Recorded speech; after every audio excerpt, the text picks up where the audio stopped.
A single father, driving down a lonely road, never expected to see this. A bride in a torn veil, running for her life. He thinks he's just offering a ride to a stranger, but when she whispers she's fleeing a billionaire groom, everything changes. In a small-town church, safety seems close, until a little boy tugs on a man's sleeve and stuns the room. "Mommy says you're my daddy." Suddenly, whispers turn to headlines. Secrets buried by power and money begin to surface.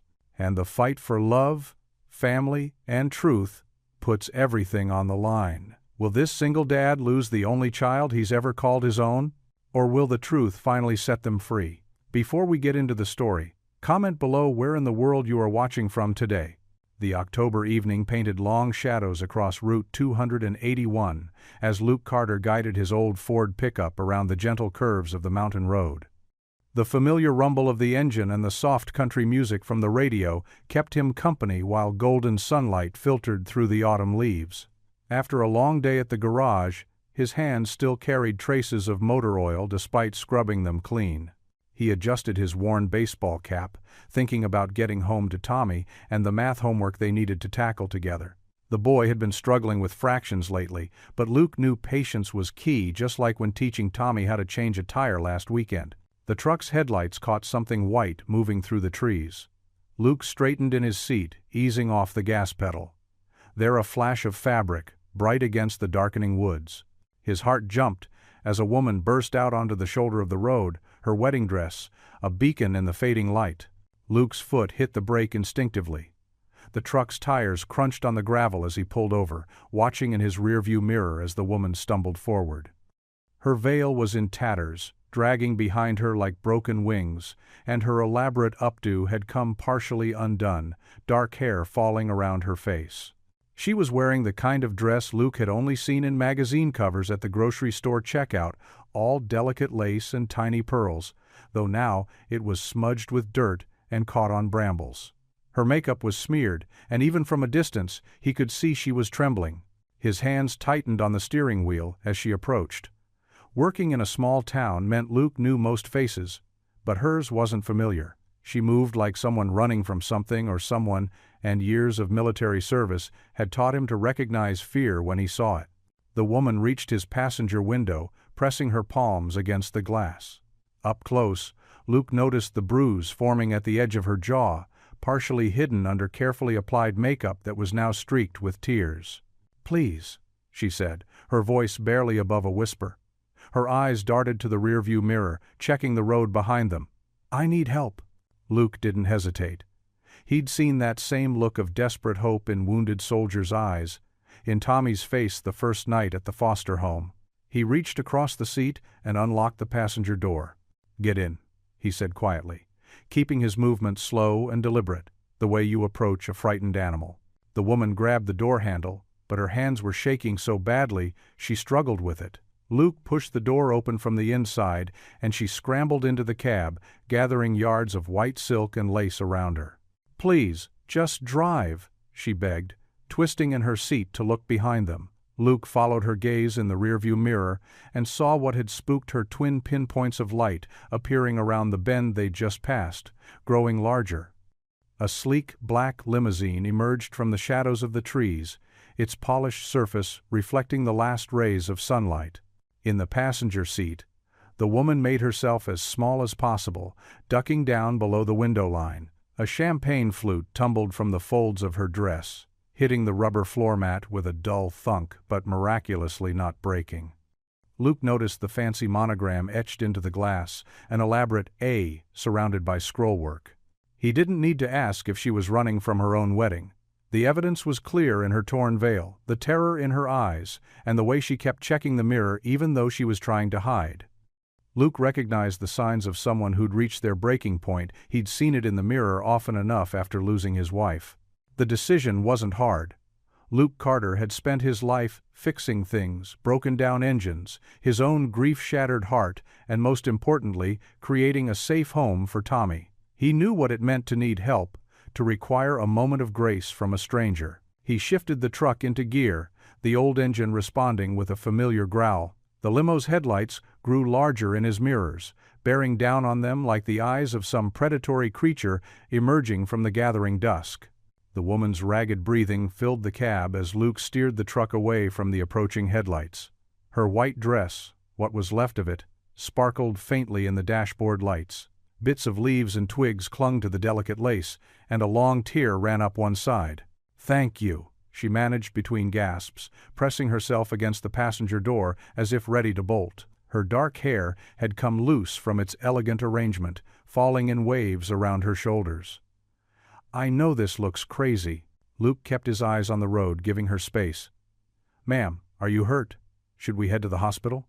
She shook her head quickly, clutching the shredded remains of her veil. "No hospitals. They'll look there first." Her voice cracked. "I'm Eva Morales, and I just ran out on my wedding to Branson Ashford."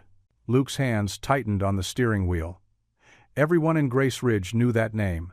The Ashford family owned half the county. Their mansion loomed over the town like a castle on the hill. "He's not." Eva swallowed hard, smoothing her ruined dress with trembling hands. "He's not what people think. When we're alone, he's different. Controlling, mean." She gave a hollow laugh. "Guess I picked a dramatic way to call it off." The truck's headlights cut through the growing dusk as Luke considered his options. His first instinct was to take her home. He had a spare room, and Tommy would be at his aunt's until 8. But the thought of his 7-year-old foster son made him hesitate. If this man was as dangerous as Eva's fear suggested, Luke couldn't risk bringing that to Tommy's doorstep. "The roses were wrong," Eva said suddenly, her voice small. "That's what finally did it. He ordered blood-red roses for everything," said white was too pure for the housekeeper's daughter. She wrapped her arms around herself. "I've spent months ignoring the signs, making excuses. But standing there in that dressing room, seeing all that red, hearing him laugh about it with his friends." She shuddered. "I couldn't breathe. Couldn't say those vows." Luke nodded, taking in the bruise-like shadows under her eyes, partially hidden by carefully applied makeup.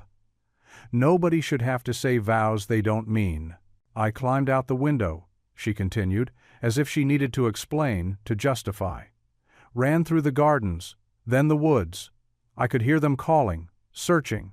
The limo driver must have spotted me near the road." She touched the tear in her dress. "Got caught on some thorns, but I didn't stop." A set of headlights appeared in the rearview mirror, and Eva tensed. Luke smoothly turned onto a side road, then another, until the lights disappeared. "I should have seen it sooner," Eva whispered. "The way he'd check my phone. How he'd get angry if I talked to other guests at parties. He said he was protecting me, that I didn't understand how his world worked." She dabbed at her eyes, careful of her makeup even now. "My mother worked, as their housekeeper. That's how we met. He was so charming at first, like a fairy tale. But then..." Luke thought of the Grace Ridge Church, where Pastor Lila May had helped him through his darkest days after losing his wife. The church had a reputation for helping people in trouble, no questions asked. "There's somewhere safe we can go," he said, turning the truck toward town. "People who'll help." Eva's shoulders remained tense, but some of the wild panic left her eyes. "I don't want to cause trouble for anyone else. He has lawyers, connections." When he's angry, she trailed off, twisting the expensive engagement ring on her finger. "Pastor Lila May doesn't scare easy," Luke assured her, "and she knows every judge in 3 counties by their first names." The truck rounded a bend, and the church's white steeple came into view, rising above the trees like a beacon. Light spilled from the windows. There was usually some kind of meeting or activity happening in the evenings. Eva straightened slightly at the sight. A church? For the first time, a hint of hope crept into her voice. "I used to volunteer at their food bank, before Branson said it wasn't appropriate for his fiancée." Luke pulled into the gravel parking lot, positioning the truck so it wasn't visible from the main road. The autumn air was crisp as he opened his door, then walked around to Eva's side. She hesitated before accepting his offered hand, her fingers ice cold despite the warm evening. "Pastor Lila May will know what to do," Luke said quietly. "And nobody here will make you do anything you don't want to." Eva gathered her torn dress, finally slipping off the diamond ring and placing it in a cup holder. Standing in the church's shadow, she looked both younger and stronger than she had in the truck, less like a running bride, and more like someone finding their feet after a long fall. "I can't go back," she said, voice firm despite her trembling. "No matter what he offers or threatens."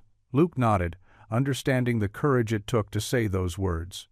He led her toward the warm light of the church entrance, where voices and the smell of coffee promised sanctuary.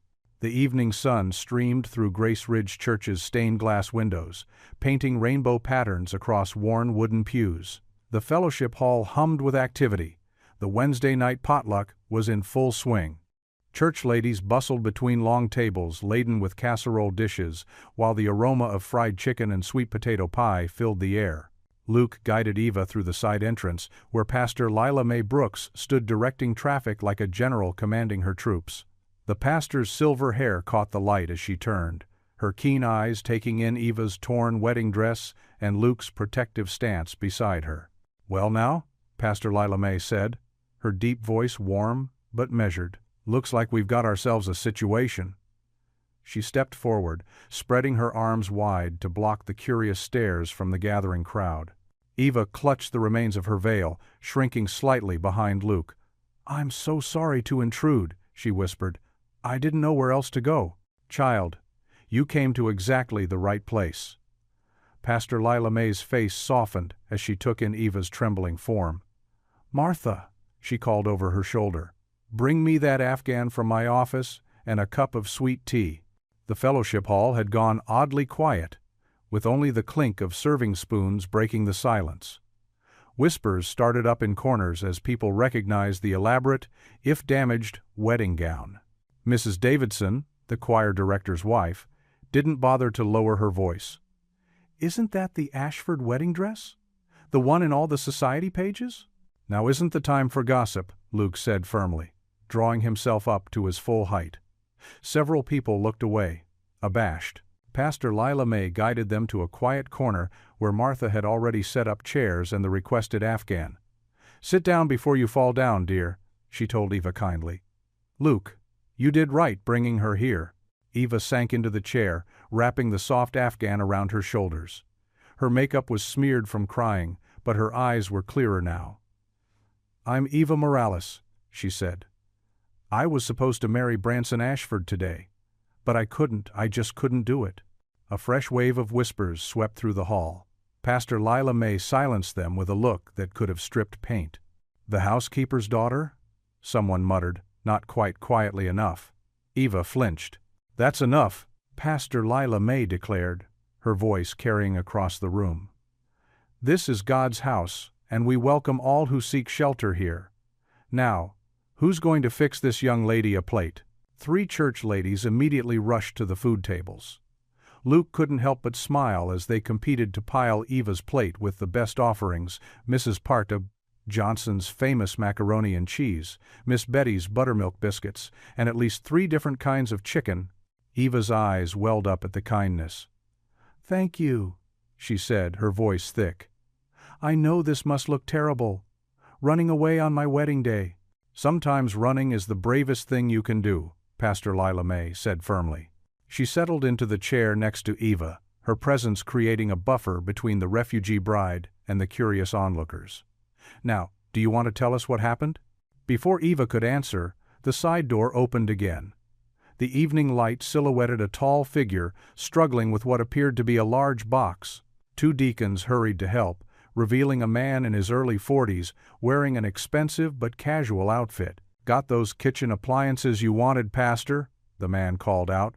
"The rest are in the truck." Eva went rigid, the color draining from her face.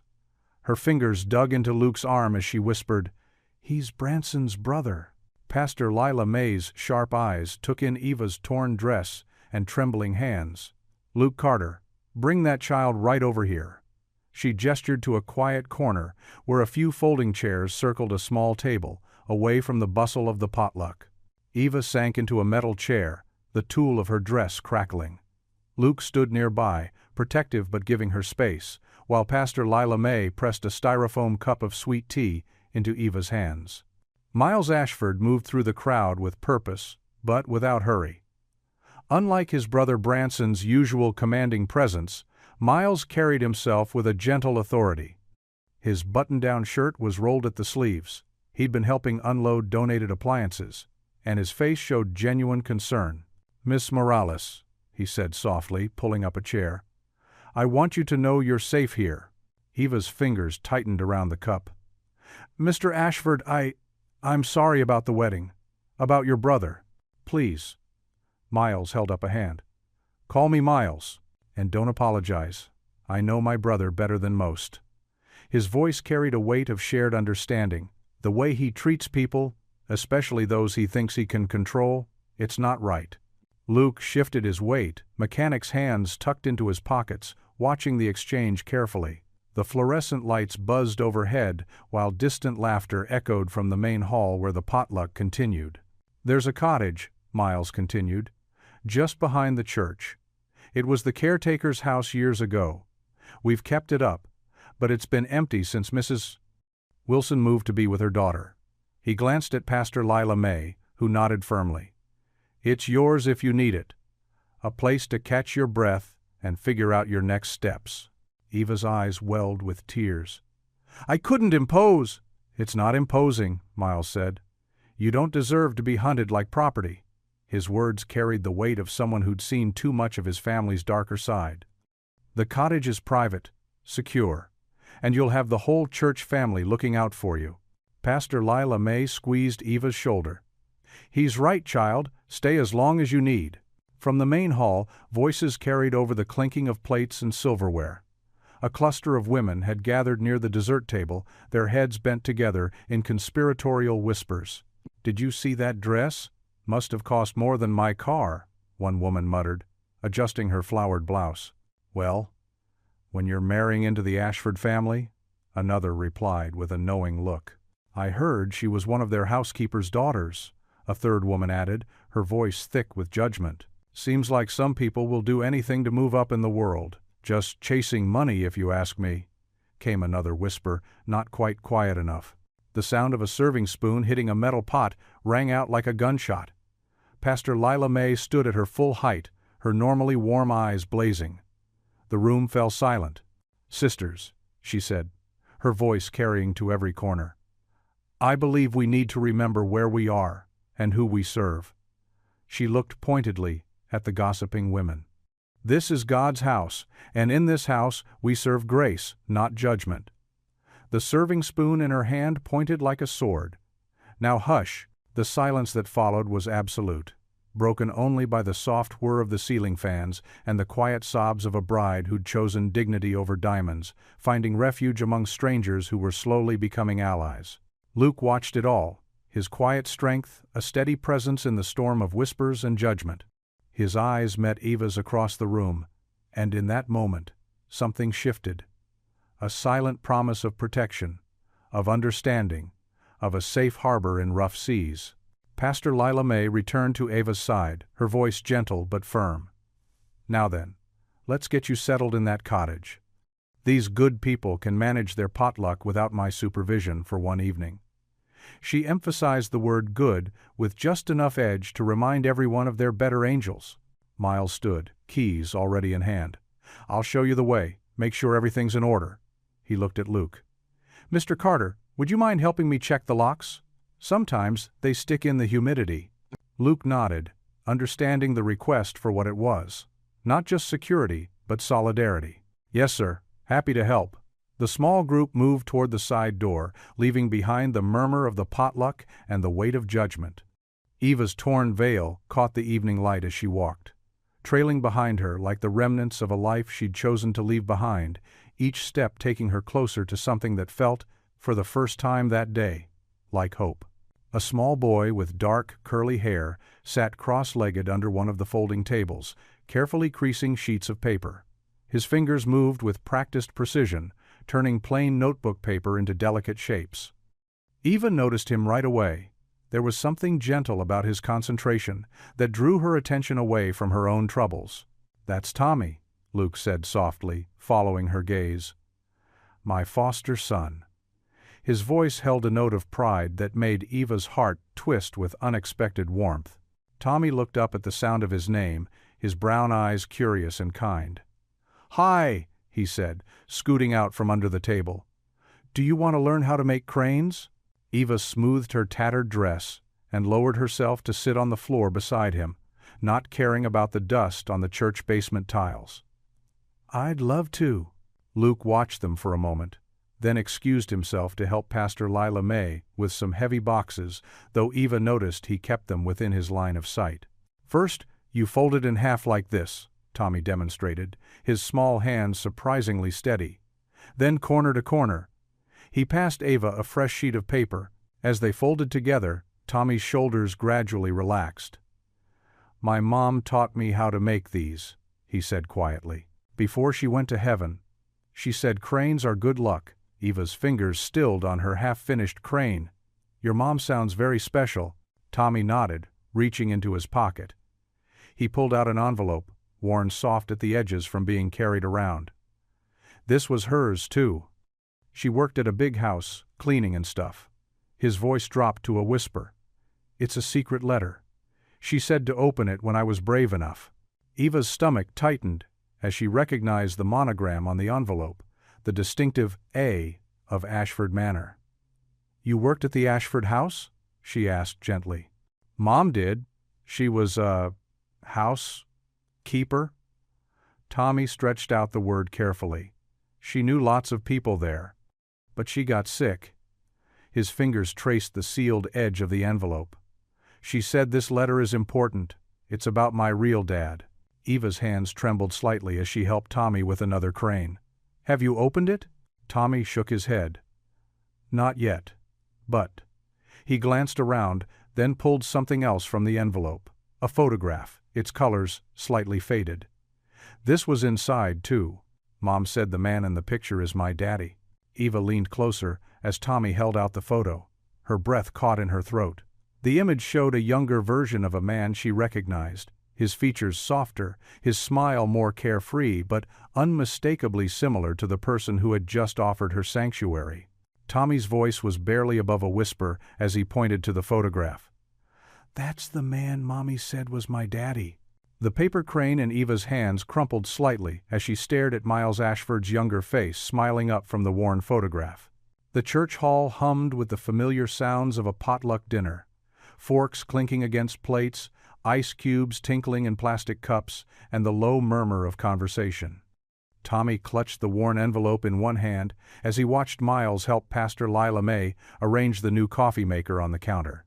Luke stood near the dessert table, trying to keep an eye on both Tommy and Eva while pretending to be very interested in Mrs. Peterson's apple pie. Something about Tommy's expression made his stomach tighten, that look of quiet determination that usually meant his foster son had made up his mind about something important. Tommy slipped away from his hiding spot under the table, the letter from his mother pressed close to his chest. His small sneakers squeaked against the linoleum as he approached Miles. Luke noticed the movement and took a step forward, but he wasn't quick enough. Tommy reached up and tugged gently on Miles's sleeve. The tall man turned, his kind face breaking into a warm smile as he looked down at the boy. "Well, hello there, young man," Miles said, crouching down to Tommy's level. "What have you got there?" The conversations around them continued, but Luke could see what was coming.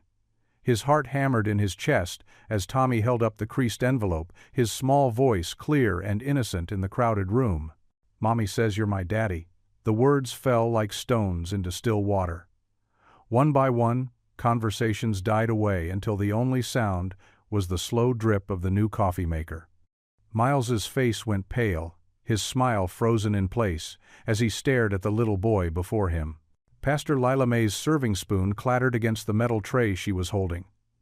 Eva pressed her hands to her mouth, her eyes wide with shock. Luke felt rooted to the spot, his chest tight with fear and protective instinct. Mrs. Peterson's fork stopped halfway to her mouth. Mr. Jenkins, the retired postman, nearly dropped his punch cup. The silence grew thick enough to cut with a knife. Miles slowly reached for the envelope with trembling fingers. Your mommy?" he whispered. "What was her name?" "Marisol," Tommy said proudly. "She worked at your big house. She told me in her letter to give this to the man in the picture when I was brave enough." He pulled out the old photograph, holding it up next to Miles's face. "See?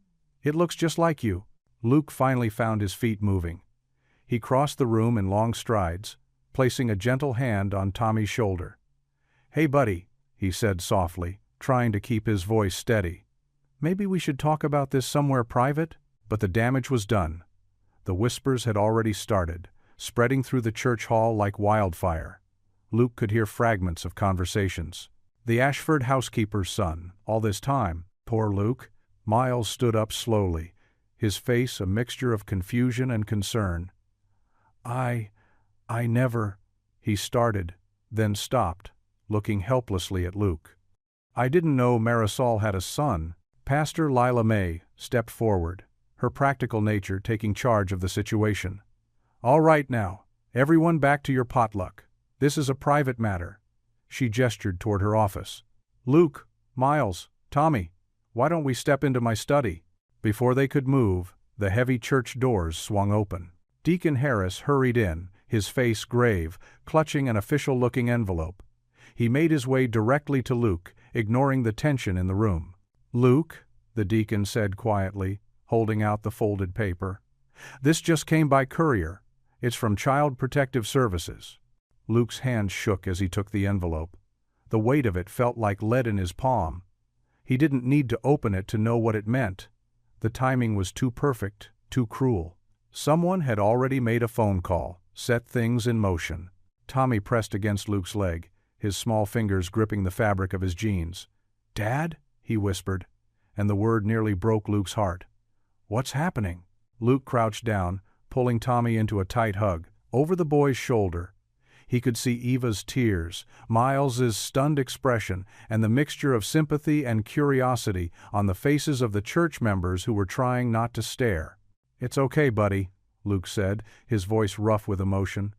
"Everything's going to be okay."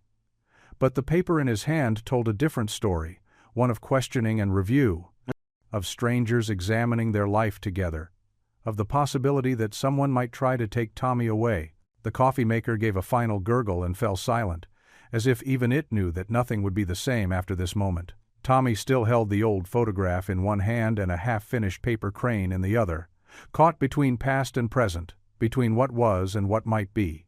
Pastor Lila May cleared her throat. "Luke, bring Tommy to my office. Miles, you too." She turned to the congregation with a stern look. "The rest of you folks might want to remember that gossip isn't one of the spiritual gifts mentioned in Corinthians." As Luke guided Tommy toward the pastor's office, he could feel the weight of every step, every eye upon them. The court notice burned in his hand like a brand, and Tommy's innocent words echoed in his ears. "Mommy says you're my daddy." The truth of that moment, of Tommy's revelation and its consequences, spread through the church hall like ripples in a pond, touching everyone it reached, changing everything it touched. And somewhere in the distance, Luke could almost hear the sound of his carefully built world beginning to crack. The first rays of sunlight filtered through the cottage's thin curtains, casting a gentle glow across Eva's borrowed quilt. She blinked awake, momentarily confused by the unfamiliar ceiling above her. Then yesterday's memories flooded back: the wedding, her escape, Luke's kindness, and Tommy's shocking revelation about Miles. A sudden flash of light made her sit up straight. Another flash followed, then another. Eva crept to the window and peered through a gap in the curtains. Her heart sank. At least 3 news vans were parked along the church's fence line, their satellite dishes stretching toward the sky like metal flowers. Reporters clutched coffee cups and microphones, their camera operators testing angles and adjusting equipment. "Miss Eva?" Tommy's small voice came from the hallway. "Are you awake? Come in, sweetheart," she called softly, pulling her borrowed robe tighter. Tommy padded in, already dressed in his school uniform but with his tie crooked. His eyes went wide at another camera flash. "Why are there so many people outside?" Before Eva could answer, a gentle knock came at the cottage door. Luke's voice followed.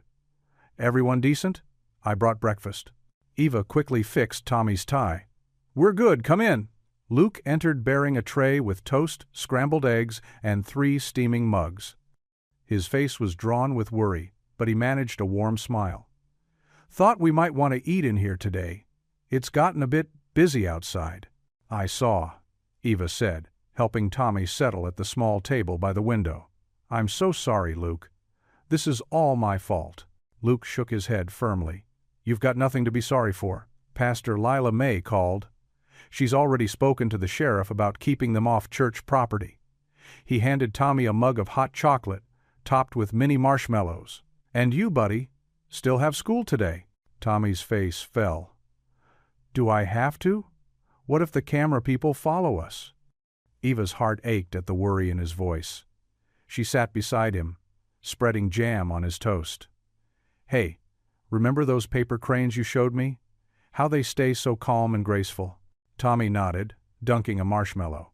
Well, we're going to be just like those cranes, calm and dignified no matter what's happening around us. Luke watched their interaction, something soft crossing his face before he cleared his throat. That's right, and I'll be walking you to school myself.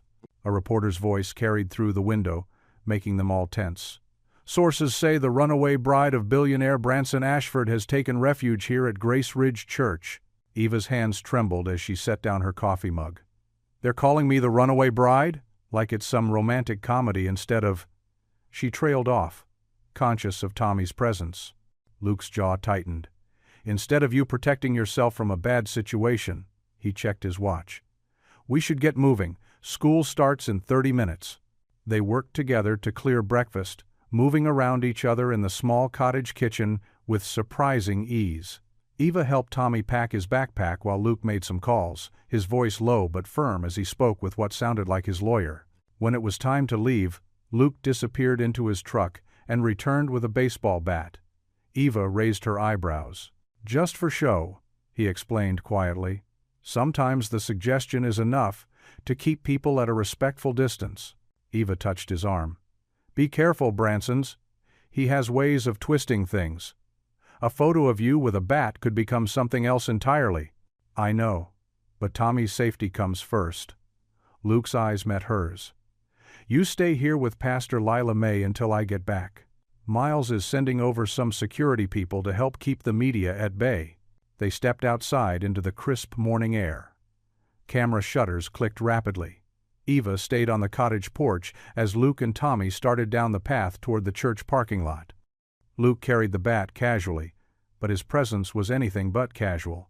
He moved with the practiced awareness of someone used to assessing threats. Tommy walked close to his side, head down, clutching his backpack straps. A reporter called out, Mr. Carter, is it true your foster son claims to be Miles Ashford's illegitimate child? Luke's steps never faltered. He kept his eyes forward, one hand steady on Tommy's shoulder. More voices joined the chorus. Eva Morales, Ms. Morales, why did you leave Branson Ashford at the altar? Is this a custody plot? Did you know about the child's claims before you fled the wedding? Eva watched as they reached the sidewalk. Neighbors stood in their yards or peered through windows, their whispers carrying on the morning breeze. Mrs. Peterson, who'd brought over a welcome casserole just yesterday, now stood with her arms crossed, shaking her head. Mr. Jenkins, who usually waved to Tommy every morning, quickly turned away and went inside. But then, Eva saw something that made her throat tight. Old Mr. Rodriguez from the auto parts store deliberately walked over to Luke and Tommy, positioning himself between them and the closest camera crew. 2 doors down, Miss Sarah, Tommy's Sunday school teacher, did the same thing. They formed a small buffer of humanity against the press's intrusion. Luke and Tommy reached the corner, where the school crossing guard waited. The bat had stayed casually pointed down the whole time, more symbol than threat. Just before they turned onto the school street, Tommy looked back and gave Eva a small wave. Eva waved back, even though she wasn't sure he could see her through the pressing crowd of reporters. She watched until they disappeared from view, then went inside to face whatever this new day would bring.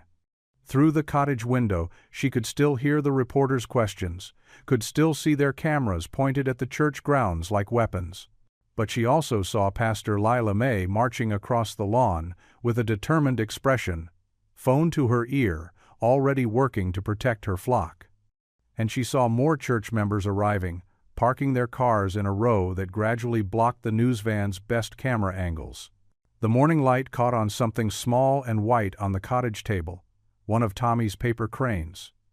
Eva picked it up, running her finger along its precise folds. Calm and dignified, she reminded herself, like the crane, no matter what storms came next. The wooden pews creaked in the empty church as Luke shifted his weight, his weathered hands clasped tightly in his lap. Across from him, Miles Ashford sat ramrod straight in his press suit, looking as out of place as a peacock in a barnyard. Pastor Leela Mae Brooks stood between them, her normally cheerful face etched with concern. Eva hung back in the shadows near the door, her borrowed sweater pulled tight around her shoulders. The guilt of bringing chaos into these people's lives gnawed at her insides. "I've called my family's attorney," Miles said, his voice soft but firm. "He's discreet and will handle this pro bono. The priority is protecting Tommy." Luke's jaw tightened. "With all due respect, Mr. Ashford, I've been protecting Tommy just fine on my own." "Luke," Pastor Leela Mae gentle scolded, "Miles is trying to help. Pride won't serve anyone right now, least of all that sweet boy." The silence that followed was heavy with unspoken fears. Eva watched Luke's shoulders slump slightly, knowing he was thinking of Tommy, probably already asleep in the cottage under Mrs. Johnson's watchful eye. "Tell us about the letter," Pastor Leela Mae prompted, settling into a nearby pew. "The one Tommy mentioned. His mother Marisol gave it to him before she passed," Luke explained, running a hand through his hair. "Said it was for his father, but Tommy's never opened it. Just carries that photo around like a good luck charm." Miles leaned forward, elbows on his knees. I knew Marisol. She worked at the estate for years. But I never." He trailed off, looking lost. "We need to open that letter," Pastor Leela Mae stated firmly. "With Tommy's permission, of course, but if it holds answers about his parentage, we need to know before CPS starts digging." Eva stepped forward then, unable to stay silent any longer. "I saw how Branson treated the house staff," she said quietly. Everyone turned to look at her. The way he'd threatened their jobs, their families. If Marisol was scared, "My brother has always wielded power like a weapon," Miles agreed, his face darkening. "If he pressured her somehow." Luke stood abruptly, pacing the narrow aisle. "This isn't just about DNA," he said, voice rough with emotion. "Tommy's my son in every way that matters. I'm the one who holds him through the nightmares. I'm the one who knows he likes the crusts cut off his sandwiches and needs his stuffed elephant to sleep." Pastor Leela Mae nodded. "No one's disputing that, Luke, but we need to be prepared. If Branson catches wind of this—" "He already has," Eva interrupted, hugging herself tighter. "Those reporters outside? They're not here just because of me running away. Someone tipped them off about Tommy." The color drained from Luke's face. Miles cursed softly, then mumbled an apology to Pastor Leela Mae. "Branson will use this," Miles warned. "He'll spin it to make Luke look unfit, paint Eva as some kind of conspirator. He'll throw money at judges, investigators, anyone who can help him get what he wants." "And what does he want?" Luke demanded. "A son he's never met? A child he may or may not have fathered?" "Control," Eva whispered. Everyone looked at her again. "He wants control. Over me, over his brother, over anyone who defies him." Pastor Leela Mae stood, her arthritis forgotten in her determination. "Then we'll give him something else entirely. We'll give him truth and justice and a whole town of witnesses to his behavior." She turned to Miles. "You'll help?" Miles nodded solemnly. "Whatever it takes. I've spent too many years watching Branson hurt people." "I'll need to tell Tommy something," Luke said, his voice catching. "He's smart. He knows when adults are keeping secrets." "We'll tell him together," Pastor Leela Mae assured him. "That he's loved and safe and that sometimes grown-ups need to sort out complicated things." Eva moved closer, placing a tentative hand on Luke's arm. "He trusts you," she said softly. "I've only known him a day, but I can see that. The way he looks at you, that's real love." Luke covered her hand with his own for a brief moment, and Eva felt the calluses earned from years of honest work. Then he straightened, squaring his shoulders like a soldier, preparing for battle. "I'll fight for Tommy," he declared, his voice steady and strong. "No billionaire's going to take my boy." The church bell began to toll, marking the hour. Its deep, resonant sound filled the sacred space as darkness gathered outside the stained glass windows. Each somber note seemed to echo Luke's determination, ringing out across Grace Ridge as night descended. The late afternoon sun cast long shadows across the small church cottage as Luke's pickup truck rumbled to a stop in front. Tommy bounded out of the passenger side, a cardboard box of bedding clutched in his small arms. "Careful there, buddy," Luke called, reaching into the truck bed for a larger box. "Let me get the door for you." The cottage wasn't much, just 2 bedrooms, a tiny kitchen, and a living room with worn hardwood floors. But it stood solid on its foundation, sheltered by old oak trees. Pastor Lila May had insisted they take it, at least until things settled down. Eva stood on the narrow front porch, armed with a broom and dustpan she'd borrowed from the church cleaning closet. Her wedding dress was long gone, replaced by jeans and a faded t-shirt from the donation box.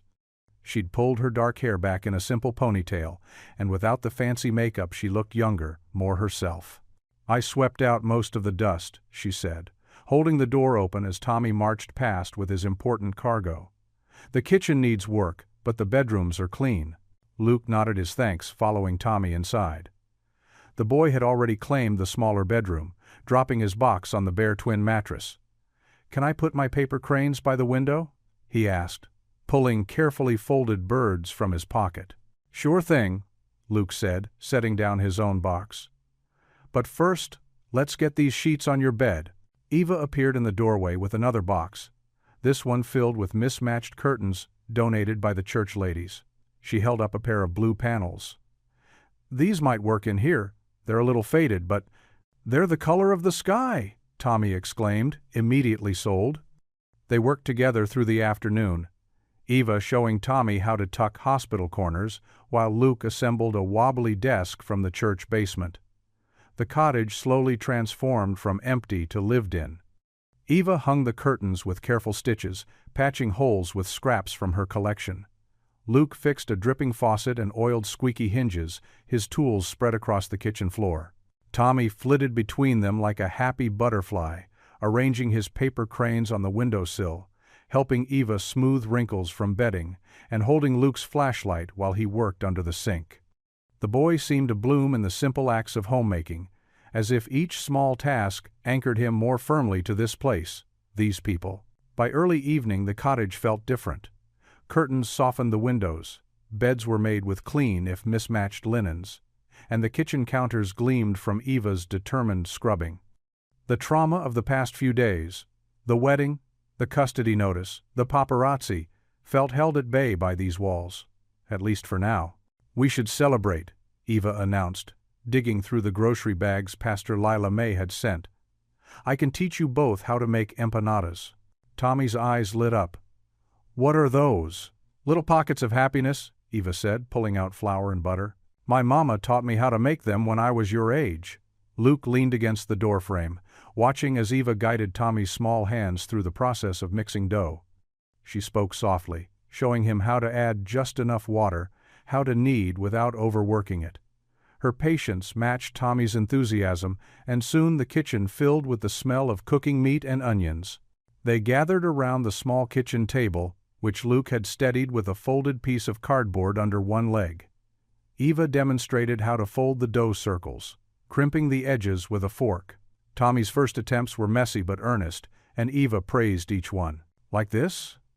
Tommy held up a lopsided creation. "Perfect," Eva said, helping him seal the edges.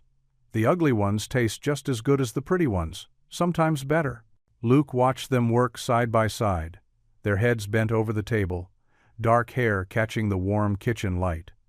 Something shifted in his chest, an ache he thought he'd buried with his late wife years ago. It wasn't just attraction to Eva, though she was beautiful in this simple moment. It was the way she treated Tommy with such natural kindness, the way his son's face glowed with pride at each small success. Soon a plate of golden brown empanadas sat in the middle of the table, some perfectly shaped, others charmingly crooked. Tommy bit into one, cheese stretching in strings, his eyes wide with delight. "These are better than pizza," he declared, reaching for another. Eva laughed, the sound warming the kitchen like sunshine. She passed the plate to Luke, their fingers brushing briefly.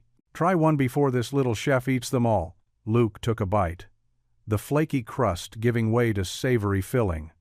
He hadn't realized how hungry he was, how much his heart had been waiting for a moment like this. Simple food, his son's laughter, and a woman who could make a home out of borrowed curtains and borrowed time. Miles Ashford sat in his gleaming office, staring at 2 business cards on his mahogany desk. One belonged to the most respected DNA testing facility in Charlotte. The other was for Patricia Chen, a top-tier family law attorney known for taking on difficult custody cases. His finger tapped nervously between them as morning light streamed through floor-to-ceiling windows. He picked up his phone and dialed the DNA facility first. "Yes, this is Miles Ashford. I need to arrange a paternity test." He paused, listening to the procedures. "The child's name is Tommy." "Yes, I understand the legal requirements for consent." His voice grew softer. "And I need this handled with absolute discretion." After ending that call, he immediately dialed Patricia Chen's office. Her secretary put him through right away. The Ashford name still opened doors. "Patricia? Miles Ashford here. I have a rather delicate situation." He explained Luke's circumstances, Tommy's whispered claim, and Branson's looming shadow over it all. "Money is no object. This man needs the best defense possible for his foster son." "Pro bono?" Patricia asked, her voice curious. "Yes. But he's not to know it's from me. Bill it to my personal foundation as a general legal aid grant." Back at the cottage, Luke was trying to create some sense of normal. He'd spent the morning hanging curtains Eva had mended and setting up Tommy's room with his toy cars and books. The boys' paper cranes now dotted every windowsill, their crisp wings catching sunlight. Eva moved through the small kitchen, organizing donated pots and pans from the church ladies. She paused when she found a handwritten recipe for chicken soup tucked into a casserole dish. "Look at this," she said, holding it up. "They're trying so hard to make us feel welcome." Luke nodded, touched by the simple kindness. "Grace Ridge folks take care of their own." "And we're their own now?" Eva asked softly. Before Luke could answer, Tommy burst through the front door, face flushed from playing in the yard. "Dad, I found a turtle!" He grabbed Luke's hand, tugging him toward the door. "Whoa there, champion!" Luke laughed. "Let's wash those hands first. Then you can show me." The afternoon passed in a blur of small moments. Tommy doing homework at the kitchen table, Eva teaching him Spanish words for different animals, Luke fixing a squeaky cabinet hinge. It felt like family, even with the weight of uncertainty hanging over them. That evening, Pastor Lila May stopped by with a heavy quilt for Tommy's bed. "Made this one myself," she said, running her hand over the intricate pattern. "Thought it might help the boy feel more settled." Luke accepted it gratefully, recognizing the hours of work in every stitch. "Thank you, Pastor, for everything." She squeezed his arm. "Oh, and Luke? A lawyer called the church office today. Patricia Chen? Says she's taking your case." She smiled at his surprised look. "The Lord works in mysterious ways, doesn't he?" After she left, Luke stood in Tommy's doorway, watching the boy arrange his paper cranes on the window ledge. The new quilt was spread across his bed, its blues and greens making the small room feel cozy and safe. Eva appeared beside him, holding 2 mugs of tea. "He seems happy here," she whispered, passing Luke a mug. "Yeah," Luke agreed. "He does." Later, as the crickets began their evening chorus outside, Luke went through their familiar bedtime routine. Tommy brushed his teeth, changed into his favorite rocket ship pajamas, and climbed into bed. Luke tucked the new quilt around him, smoothing out the wrinkles. Tommy's small hand caught Luke's larger one. His voice was barely a whisper in the dim room. "Daddy, will they take me away?" Luke's hands tightened on the quilt, his heart clenching at the fear in his son's voice. "Not if I can help it." The morning sun cast long shadows across the church cottage's tiny front porch as Eva swept away fallen leaves. The repetitive motion helped calm her nerves, though her hands still trembled when she thought about Branson's threats. A familiar car caught her eye, an aging blue Corolla turning onto the gravel drive. Eva's heart leaped. "Mama?" she whispered, dropping the broom. Rosa Morales emerged from the car, her silver-streaked hair pulled back in a neat bun, wearing the same pressed navy dress she'd worn to church for the past decade. Her eyes were tired but determined as she opened her arms to her daughter. "Mi amor," Rosa said softly, as Eva ran to embrace her. They held each other tight, 20 years of shared struggles flowing between them. Luke appeared in the doorway, Tommy peeking around his legs. "Mrs. Morales?" he asked carefully. Rosa pulled back from Eva, wiping her eyes. "Please, call me Rosa." She smiled at Tommy. "And this must be the little boy I've heard so much about." Tommy waved shyly. Eva led her mother inside, where the morning light streamed through the patched curtains. The cottage was small but tidy, with cheerful yellow walls and the smell of fresh coffee in the air. "Sit, Mama, please," Eva urged, pulling out a kitchen chair. "I'll make you some tea." Rosa sank into the chair, her shoulders tight with tension. "I came as soon as I could, after hearing about." She pressed her lips together. "About everything." Luke poured coffee for himself and settled across from her, while Tommy climbed into the chair between them, clutching his ever-present letter. Rosa's eyes fixed on the envelope, and something flickered across her face. "You worked for the Ashfords," Luke said. It wasn't a question, Rosa nodded slowly. 15 years. I started when Eva was still in high school." She accepted the tea Eva placed before her, wrapping weathered hands around the warm mug. "I cleaned their houses, cooked their meals, raised their children while they were too busy with their empire." "And Marisol?" Luke asked gently, glancing at Tommy. "Did you know her?" Rosa's hands tightened on the mug. "See, she was like a daughter to me. So young, so full of life." She looked at Tommy with soft eyes. "You have her smile, pequeño." Tommy perked up. "You knew my mommy?" "I did, mi amor. She was very brave and kind." Rosa's voice caught. "She worked in the main house with me, taking care of the fine things, the crystal, the silver, Branson." Her face darkened. "He treated us like we were less than human." Eva sat beside her mother, reaching for her hand. "Mama, you never told me." "I wanted to protect you," Rosa said quietly, "but when I heard you were going to marry him," she shuddered.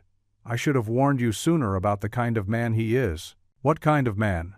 Luke asked, his voice careful and steady. Rosa's eyes grew distant with painful memories.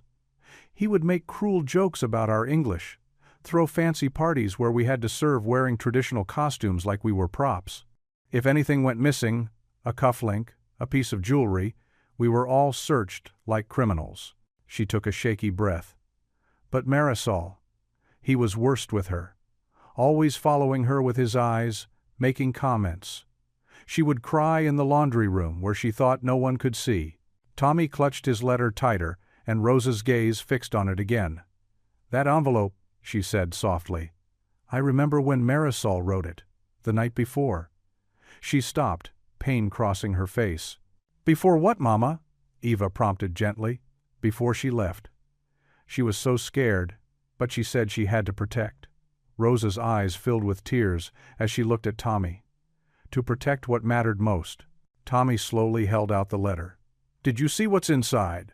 Rosa's hands trembled as she touched the worn envelope. This is part of the truth Marisol was too afraid to speak. The kitchen fell silent except for the ticking of the clock on the wall and the soft rustle of the curtains in the morning breeze. They all stared at the letter that seemed to hold so many answers, and so many new questions. The old pickup rumbled down the dirt path toward Miller's Pond, crickets chirping their evening song through the open windows. Tommy bounced in the middle seat, clutching his Spider-Man fishing rod, while Eva held a borrowed pole from Luke's collection. The headlights caught sparkles of mica in the gravel as they wound through pine trees toward the water. Luke parked near the wooden dock, the engine ticking as it cooled. "All right, crew, let's catch some dinner." He grabbed the tackle box and cooler, leading them down the creaky planks. The moon hung full and bright, painting silver streaks across the still water. Tommy ran ahead, his sneakers thumping on wood. "Can I put the worms on myself this time?" "Sure thing, buddy." Luke ruffled Tommy's hair. "Just remember what I taught you about handling the hook carefully." Eva watched them, her heart warming at their easy affection. She'd never been fishing before. It wasn't exactly a common activity at the country club where Branson had paraded her around. This felt real, authentic in a way. Those crystal champagne flutes and caviar canapes never had. Luke helped Tommy bait his hook while Eva settled on the dock's edge, dangling her feet above the water. The night air carried the scent of honeysuckle and pine, so different from the artificial perfumes that had suffocated her at society functions. "Now watch closely," Luke told Tommy, demonstrating the gentle cast. The line arced out over the dark water, landing with a soft plop. Tommy copied the motion, his face scrunched in concentration. "I did it," he beamed as his bobber settled on the surface. "That's my boy." Luke's pride was obvious in his voice. He turned to Eva. "Ready to try?" She nodded, suddenly nervous. Luke positioned himself behind her, showing her how to hold the rod. His hands were warm and steady on hers, guiding her through the casting motion. Eva tried not to focus on how safe she felt in that moment. They settled into comfortable silence, broken only by Tommy's excited whispers when his bobber twitched. The stars emerged one by one, brilliant against the dark sky. Eva found herself sharing stories of nights spent in her mother's kitchen, learning to make tamales, while Rosa told tales of her own childhood in Mexico. "Food was scarce sometimes," Eva admitted softly, "but Mama always made it feel like a feast. She'd tell stories while we cooked, making everything magical." Luke nodded, understanding in his eyes. "After Sarah died, Tommy's foster mom, I didn't know how to make our meals special anymore. Felt like I was just going through the motions, you know." "What changed?" "Tommy, actually." Luke smiled at the boy, who was completely focused on his fishing line. "He started asking to help, making peanut butter sandwiches into dinosaur shapes." Suddenly, dinner wasn't just about feeding ourselves, it was about being together. Eva's throat tightened. "You're an amazing father, Luke." He shook his head. "I'm just trying my best. Some days that doesn't feel like enough." "It is," Eva whispered. "Trust me, I've seen what not enough looks like. This, what you give Tommy, this is everything." Luke was quiet for a moment, then shared his own story of loss. His time in the army, the friends who didn't make it home, the way working on engines helped him find peace in the precise movements and predictable problems. "Machines make sense," he explained. "People are harder, but worth it." He glanced at Tommy again, love evident in his expression. A fish tugged at Tommy's line, making him squeal with excitement. Luke helped him reel in a small bass, Tommy's eyes wide with wonder as it splashed and gleamed in the moonlight. "Can we keep it?" Tommy asked. "This one's a little small, bud. Better to let him grow bigger for next time." Luke showed Tommy how to carefully remove the hook and release the fish back into the dark water. As Tommy cast his line again, Eva reached for the tackle box to adjust her bait. Her fingers brushed Luke's as he reached for the same latch. The touch sent electricity through her arm, making her breath catch. Their eyes met in the moonlight, and for a moment the world seemed to stop spinning. Eva pulled her hand away first, her heart pounding against her ribs. "I don't want to hurt you," she whispered, the words carrying all her fears about Branson's threats, the custody battle, and her own wounded heart. The afternoon sun slanted through Pastor Lila May's office windows, casting long shadows across the worn carpet. The small room felt even smaller with 5 people crowded inside. Luke leaned against the filing cabinet, his work shirt still bearing traces of motor oil. Eva perched on the edge of a wooden chair, her mother Rosa's hand resting protectively on her shoulder. Miles stood by the window, his usual polished appearance slightly rumpled after a day of searching through old records. Pastor Lila May sat behind her desk, the sealed letter from Marisol placed carefully in the center.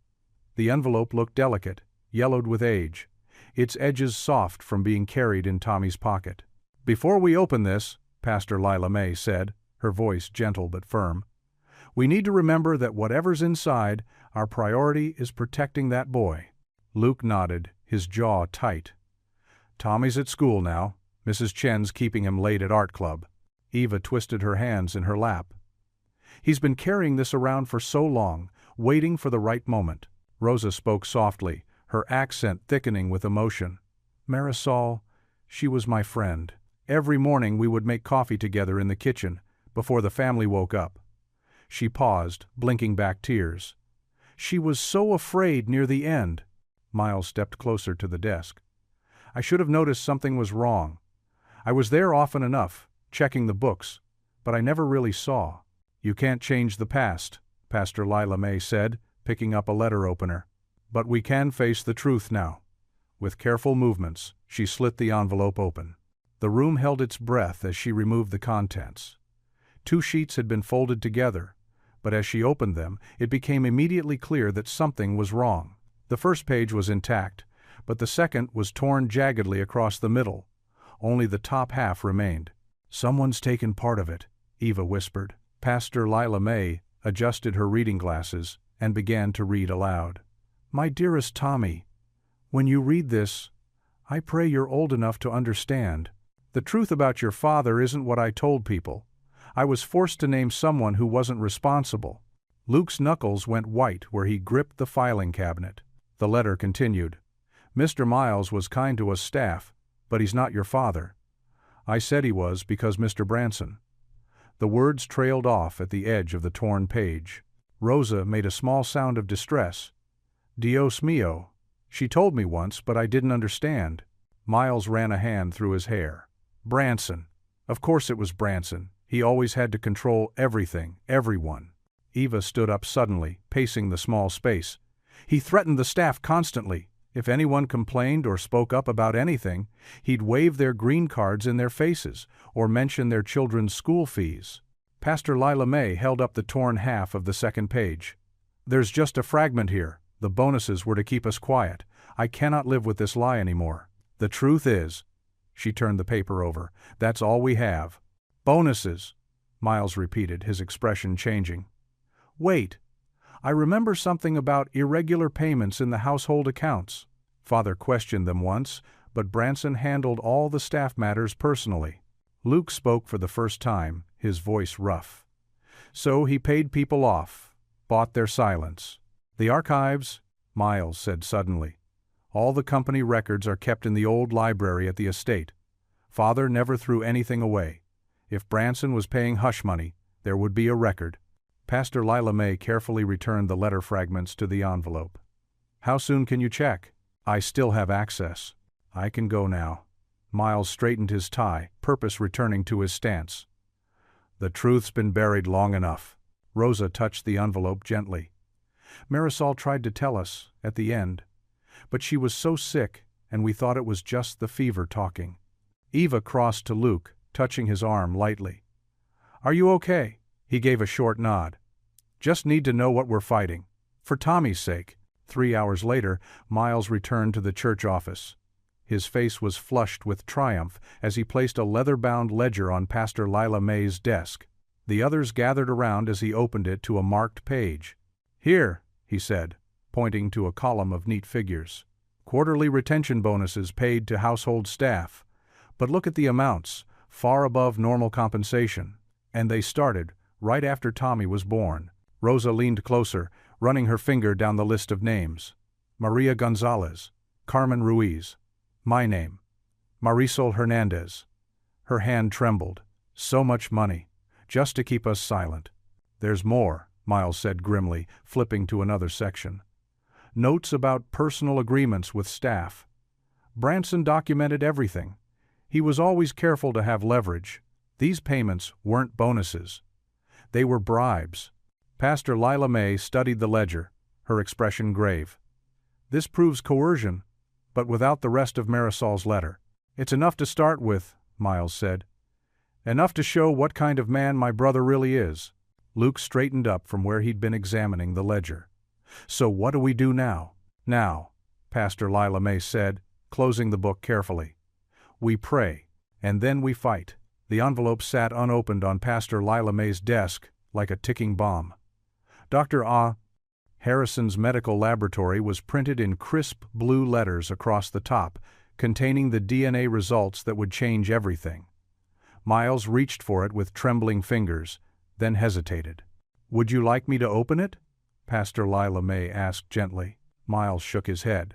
No, I need to do this myself. Luke stood by the window, arms crossed, watching the late afternoon shadows creep across the church lawn where Tommy was helping Eva water the spring flowers. The boy's laughter drifted up through the open window as he sprayed water at the butterflies dancing around the garden. With a deep breath, Miles tore open the envelope. The room fell silent as his eyes scanned the clinical language. His shoulders began to shake, and the paper slipped from his fingers onto the desk. "I'm not his father," he whispered, his voice cracking. "The DNA, there's no match." Pastor Lila May reached across to squeeze his hand as the first tears fell.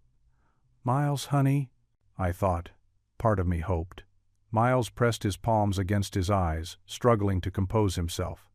"I would have been honored to be that boy's father, to make up for all the years of not knowing, to give him the love he deserves." Luke shifted uncomfortably, torn between relief and compassion for the man's obvious pain. "You've still been good to him, Miles. Better than most would be in your situation." "Tommy's such a special child," Miles said, looking out the window at the boy who could have been his son. "So gentle and wise beyond his years, just like Marisol was." Rosa, who had been quietly observing from her chair in the corner, leaned forward. "Señor Miles, you knew Marisol well? She worked in our household for years. Always kind, always dignified, no matter how." He trailed off, his jaw tightening. "No matter how poorly some treated her." "The missing page from her letter," Rosa said carefully. "You think it names the real father?" "It has to," Miles replied. "Why else would that page be taken?" "Someone wanted to hide the truth." Luke paced the small office, his boots scuffing against the carpet. "But who would want to hide it? And why frame you, Miles?" "Because I was the safe choice," Miles said bitterly. "The brother who left the family business, who wouldn't use my power to hurt anyone, unlike." He stopped abruptly, his face paling. Rosa stood slowly, her hands clasped tightly together. "Unlike Branson," she whispered, giving voice to the horrible suspicion growing in the room. "He was always watching the staff, making comments, creating situations where women felt they couldn't say no without losing their jobs." The weight of her words pressed down on them all. Luke's hands clenched into fists at his sides as he thought of Tommy, of how much that sweet boy had already lost in his young life. "I won't let him near Tommy," Luke declared fiercely. "DNA or no DNA, that man isn't fit to be anyone's father." Miles straightened in his chair, wiping the last tears from his eyes. His grief transformed into determination. "You're right, Luke, and you won't face him alone. I may not be Tommy's biological father, but I swear I'll do everything in my power to protect that boy." "We'll need proof," Pastor Lila May said pragmatically. "If Branson is indeed Tommy's father, he'll use every legal means to assert his rights." "The ledger?" Miles nodded. "And we need to find that missing page. Marisol must have written the truth there." Through the window, they could hear Tommy's clear voice counting as he helped Eva plant new flowers. 1, 2, 3 scoops of dirt for each one, right, Eva?" "That's right, Carino," Eva answered warmly. Rosa watched her daughter with the boy, then turned back to the group with tears in her eyes. "Dios mío," she whispered, her voice heavy with dread. "It may be Branson." The room fell silent as the terrible possibility settled over them like a dark cloud, while outside, unaware, Tommy continued counting his scoops of earth, planting hope in the church garden one flower at a time. The late afternoon sun painted Grace Ridge's town square in golden light. Checkered blankets dotted the grass, and the sweet smell of barbecue filled the air. Almost everyone in town had shown up for the Founders' Day celebration, drawn by the mysterious announcement Miles Ashford had promised to make. The old Ashford textile mill loomed behind the gathering, its red brick walls weathered but solid. Though it had stood empty for years, strings of twinkling lights now wrapped its entrance, and a makeshift stage had been set up on the front steps. Tommy tugged on Luke's sleeve. "Can I sit on your shoulders? I can't see." Luke hoisted the boy up with practiced ease. "Better view up there, buddy?" "Way better," Tommy grinned, waving to Eva, who stood nearby with Rosa. Pastor Lila May stepped up to the microphone, her silver hair catching the light. "Friends and neighbors, welcome to our annual Founders' Day celebration. Before we dig into Mrs. Johnson's famous peach cobbler, Mr. Miles Ashford has an announcement to share. The crowd quieted as Miles approached the microphone. Unlike his brother Branson, who always wore designer suits, Miles was dressed simply in khakis and a blue button-down shirt. He cleared his throat. When my great-grandfather built this mill, he had a vision of creating opportunities for hard-working people. Somewhere along the way, my family lost sight of that vision. He paused, his eyes finding Luke and Eva in the crowd. Today, I'm returning to those roots. I'm donating the Ashford Mill to become the Grace Ridge Vocational Center. Gasps rippled through the gathering. Miles continued, his voice growing stronger. This center will offer free training in mechanics, plumbing, HVAC, and other skilled trades. No tuition, no strings attached. Just honest work and real opportunities for anyone willing to learn. The crowd erupted in cheers. Tommy bounced on Luke's shoulders, clapping wildly. "Dad, does this mean I can learn to fix cars like you?" "Sure does, buddy." Luke's throat felt tight with emotion. Eva stepped closer, slipping her hand into Luke's free one. Her eyes shone with unshed tears. "Skills with dignity," she whispered. "That's what my mama always wanted for me." Rosa dabbed at her eyes with a handkerchief. "Dios mío, what a blessing." After the announcement, the celebration truly began. Tables groaned under the weight of covered dishes, fried chicken, cornbread, and every kind of pie imaginable. Children chased fireflies across the lawn, while the town band struck up a waltz. As the sky darkened, the string lights twinkled to life, creating a magical canopy over the gathering. Pastor Leela May appeared with a folder in her hands, her face beaming. "Luke," she called out softly, "I have something here you might want to sign." Luke's heart skipped a beat as he recognized the adoption paperwork he'd been working on for months. Rosa stepped forward, pen already in hand. "I would be honored to witness," she said, her voice full of warmth. Under the glow of the lights, Luke's hand was steady as he signed his name. Tommy watched with wide eyes, understanding that something important was happening. Rosa added her signature as witness, then hugged Luke fiercely. "You are the father he deserves," she whispered. The band shifted to a slower song, and Eva touched Luke's arm. "Dance with me?" Luke glanced at Tommy, who was already being swept away by Pastor Leela May to the dessert table. "Go on," the pastor winked. "Tommy and I have a date with some peach cobbler." In the middle of the makeshift dance floor, Luke pulled Eva close. She fit perfectly in his arms, her head resting against his chest as they swayed to the music. Neither spoke for a long moment, simply breathing in the peace of being together. Tommy's voice rang out as he ran past them with a cookie in each hand. "Look at my family dancing!" Eva's breath caught, and Luke held her tighter. Around them, the town continued celebrating. Children laughing, elderly couples holding hands, neighbors sharing stories. The old mill stood sentinel over it all, its windows now bright with promise instead of empty shadows. Under the starlit sky, surrounded by the warmth of community and the love of their small family, they danced. For this moment at least, everything was perfect. The morning after the Founders' Day celebration started like any other. Luke was fixing breakfast in the cottage kitchen while Tommy sat at the table, carefully folding another paper crane. Eva stood at the sink, washing dishes and humming softly. Through the window, she could see the church's white steeple rising against the blue Carolina sky. The sharp rap at the door shattered their peaceful routine. "Mr. Carter?" A man in an expensive suit stood on the porch, flanked by two others. "I'm Richard Holbrook, representing Branson Ashford's interests." He held up a thick envelope. "We have an emergency custody petition that requires your immediate attention." Luke's jaw tightened. He stepped onto the porch, pulling the door almost closed behind him. "Tommy's eating breakfast."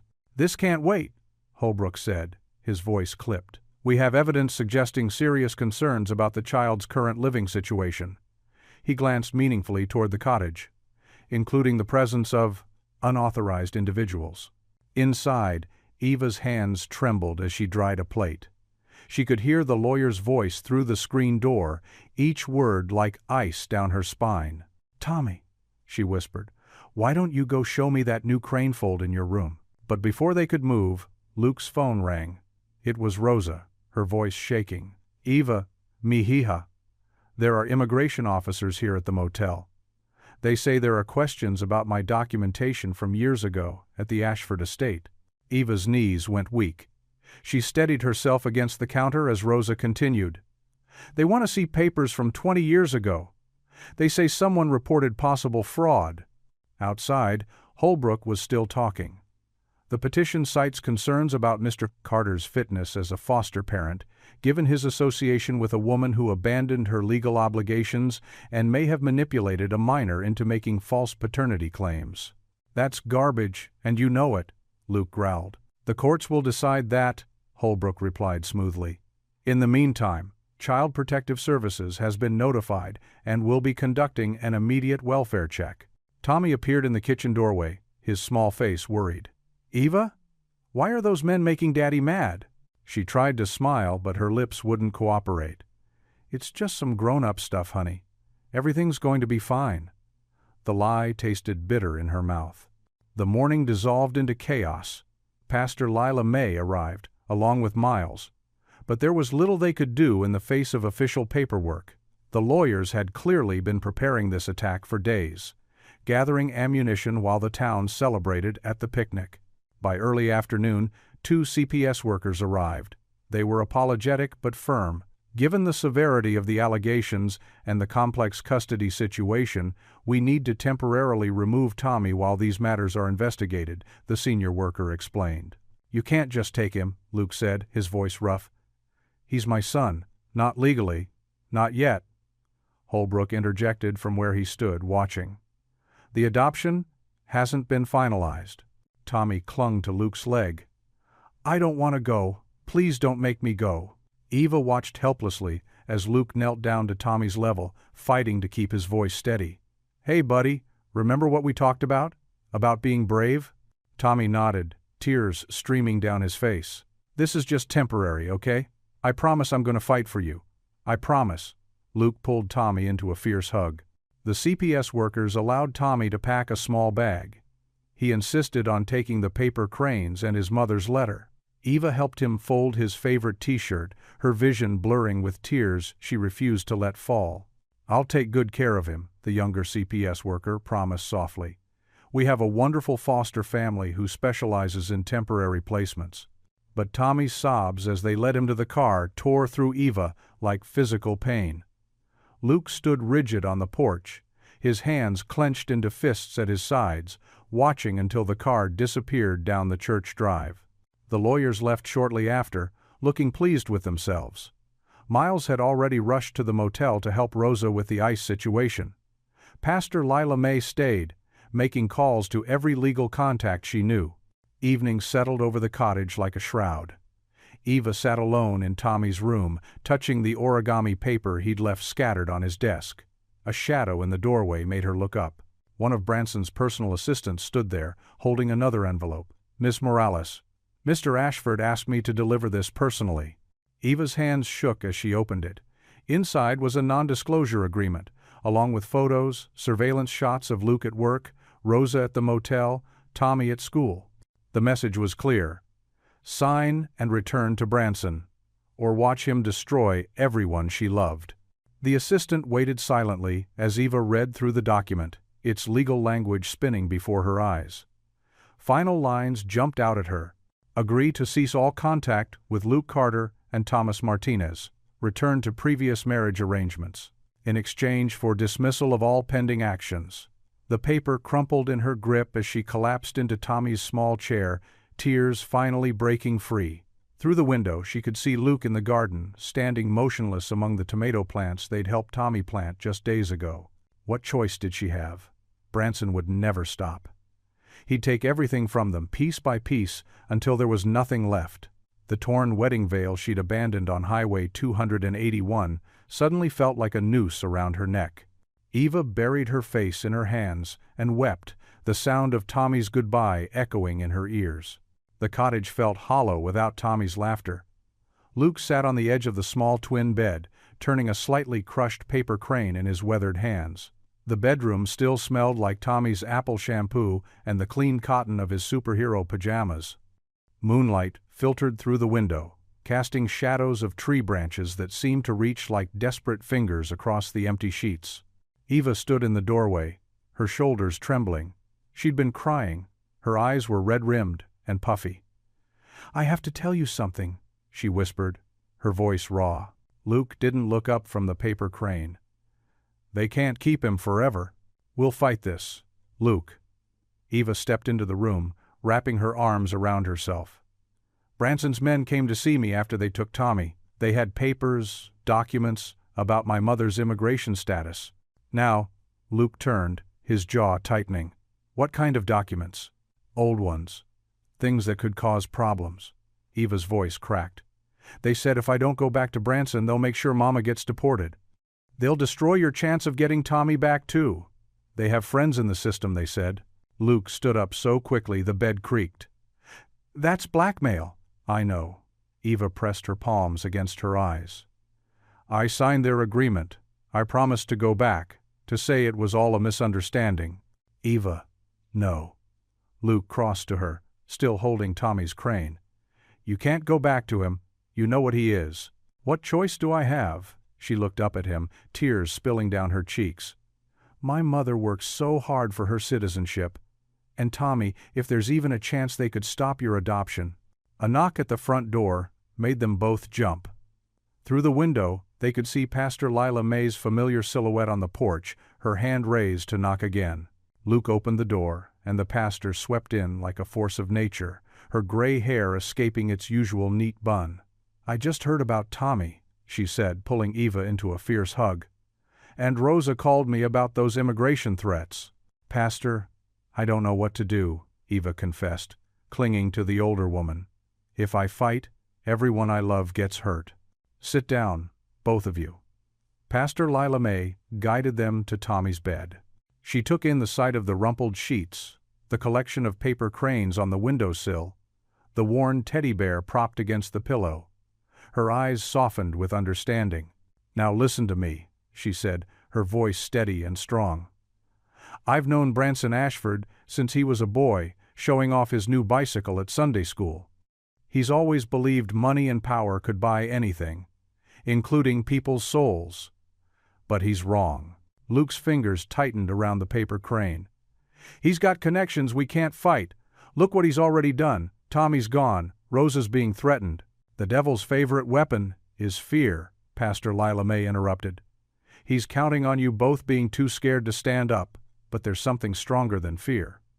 She reached into her purse and pulled out a worn leather Bible. "Truth." Eva wiped her eyes. "But the agreement I signed was signed under duress and threats?" Pastor Lila May finished. "No court would uphold it.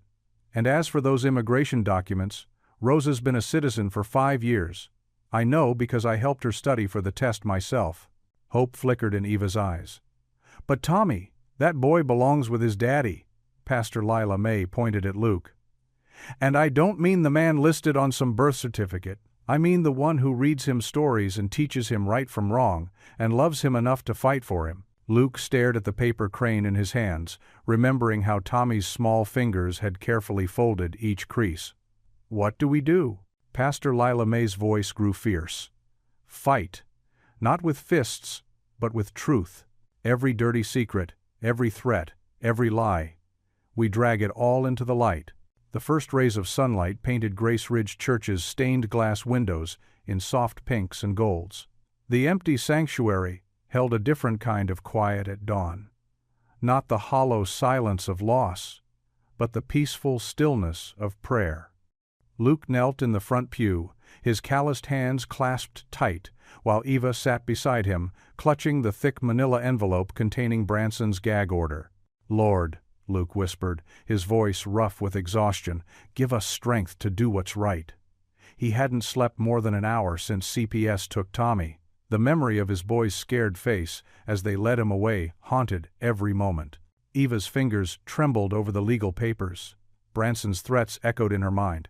Deportation for her mother, financial ruin for Luke, a smear campaign that would destroy any chance of Tommy coming home. The weight of it pressed on her chest until she could barely breathe. "I used to pray in the Ashford Mansion's garden," Eva said softly, breaking the silence. "Hidden behind the rose bushes where the security cameras couldn't see me. Even there, I felt watched, controlled." She traced the gold-embossed letterhead on the envelope. "I thought money meant safety.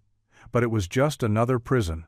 Luke turned to her, his eyes gentle, despite the dark circles beneath them. "You're not in that garden anymore." "No," Eva agreed. The morning light streamed stronger now, warming her face.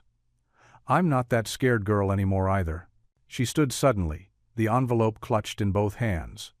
With deliberate movements, she tore it down the middle. The sound of ripping paper echoed through the church like thunder. Again and again, she tore, until Branson's threats lay in confetti at her feet. "No more chains," she declared, her voice growing stronger. "No more running. No more silence." Luke rose beside her, steadying her trembling shoulders with his strong hands. "We'll fight this together." The church door creaked open, and Rosa stepped inside. She wore her best dress, the one she'd saved for special occasions during her decades of service to the Ashfords. Her silver-streaked hair was pulled back severely, her spine straight despite the fear Eva could see in her eyes. "Mama," Eva breathed. "You don't have to." "Yes, I do." Rosa's voice was firm. "For 25 years, I cleaned their silver and swallowed their insults. I watched Marisol cry in the laundry room. I saw what Branson did to the staff who spoke up." She crossed herself quickly. "God forgive me for my silence then. But not anymore." Luke checked his watch, an old military timepiece that had survived 3 tours. "Miles's office opens in 30 minutes. His lawyers will want our statements before the hearing." Eva gathered the torn papers, dropping them in a waste bin. Each piece felt lighter now, weightless. She thought of Tommy, of his innocent trust when he showed her how to fold paper cranes. He deserved a home built on truth, not threats. "I'll tell them everything," Rosa said. "About the bonuses paid to keep quiet. About Marisol's tears the night she wrote that letter." Her hands clenched into fists at her sides. "About how Branson treated us like furniture, things to be used and discarded." The 3 of them stood in the strengthening sunlight, their shadows stretching long across the church floor. Eva reached for Luke's hand on one side, her mother's on the other. The touch anchored her, gave her courage. "Tommy asked me once why birds sing in the morning," Luke said quietly. "I told him it's because they're not afraid of the new day." He squeezed Eva's hand. "Maybe it's time we learned from them." They walked down the church steps together, into the crisp mountain morning. The town was just waking up, lights coming on in windows, coffee brewing in the diner, the bakery's fresh bread scenting the air. A few early risers paused to watch them pass, but Eva held her head high. Main Street stretched before them, leading to the renovated brick building where Miles had his law office. Eva could see the polished brass nameplate already gleaming in the distance. Each step felt like breaking another link in the chains that had bound her to Branson's world of wealth and fear. "I keep thinking about Tommy's paper cranes," Eva said as they walked. "How something so delicate can be so strong when it's folded right." She straightened her shoulders. "Maybe that's what truth is like." Rosa nodded, her grip on Eva's hand tightening. "Truth is like light, mijita. No matter how deep the darkness, it finds a way to shine." They reached the law office steps just as Miles's car pulled into the parking lot. He emerged carrying a thick briefcase, his tie slightly crooked, evidence of another sleepless night spent preparing their case. When he saw them standing there, determination written across their faces, a small smile of understanding crossed his lips. "Ready?" he asked simply, holding the door open. Luke looked at Eva, then at Rosa. In their eyes, he saw the same fire that burned in his own heart, the need to protect Tommy, to break the cycle of power and fear that had hurt so many. He thought of his son's empty bed, of the paper crane still sitting on the pillow, waiting for its maker to return. Eva squared her shoulders and took the first step. "Ready," Miles Ashford's law office buzzed with nervous energy. The mahogany conference room, usually reserved for corporate negotiations, now hosted a different kind of meeting. Around the long table sat former Ashford estate employees, housekeepers, gardeners, and kitchen staff, their faces etched with both worry and determination. "Thank you all for coming," Miles said, his voice gentle but firm. He stood at the head of the table, his suit jacket draped over his chair. "I know what courage it takes to be here." Carmen Rodriguez, who had worked in the Ashford mansion for 15 years, dabbed at her eyes with a tissue. "Marisol was my friend. She deserved better than what your brother did to her." Next to her sat George Thompson, a former security guard whose stern face softened when he spoke. "I kept quiet too long. Saw how Mr. Branson treated the staff, especially the ladies. Made them sign those papers, threatened their families." Miles nodded, pulling out a thick folder. "Every testimony matters. Every voice counts." He turned to Maria Sanchez, who had been the head housekeeper. "Maria, are you certain about the conversation you overheard?" Maria's hands trembled as she clutched her coffee cup. "See, Mr. Miles, I heard Mr. Branson that night, threatening Marisol. Said he would make sure she never worked again, would call immigration on her family if she didn't name you as the father." The room fell silent. Eva, who had been listening from the corner, stepped forward. "I had no idea how deep this went. All those years, all those people he hurt." Luke placed a steadying hand on her shoulder. "That's why we're here. To end it." Pastor Lila May arrived with a box of fresh coffee and a determination that lit up her eyes. "The whole town's with you. Mrs. Peterson's already organizing the church ladies." As if on cue, the office door opened, and a parade of Grace Ridge residents entered, bearing covered dishes and thermoses. Sarah Peterson led the charge, her silver hair perfectly coiffed despite the early hour.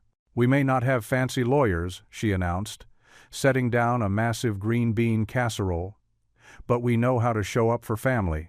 Behind her, Bob Wilson from the hardware store carried in folding chairs. "Courthouse gets mighty uncomfortable. Figured we'd need these for the wait." The office transformed into something between a war room and a church potluck. While Miles and the lawyer reviewed testimonies, townspeople arranged food along the credenza.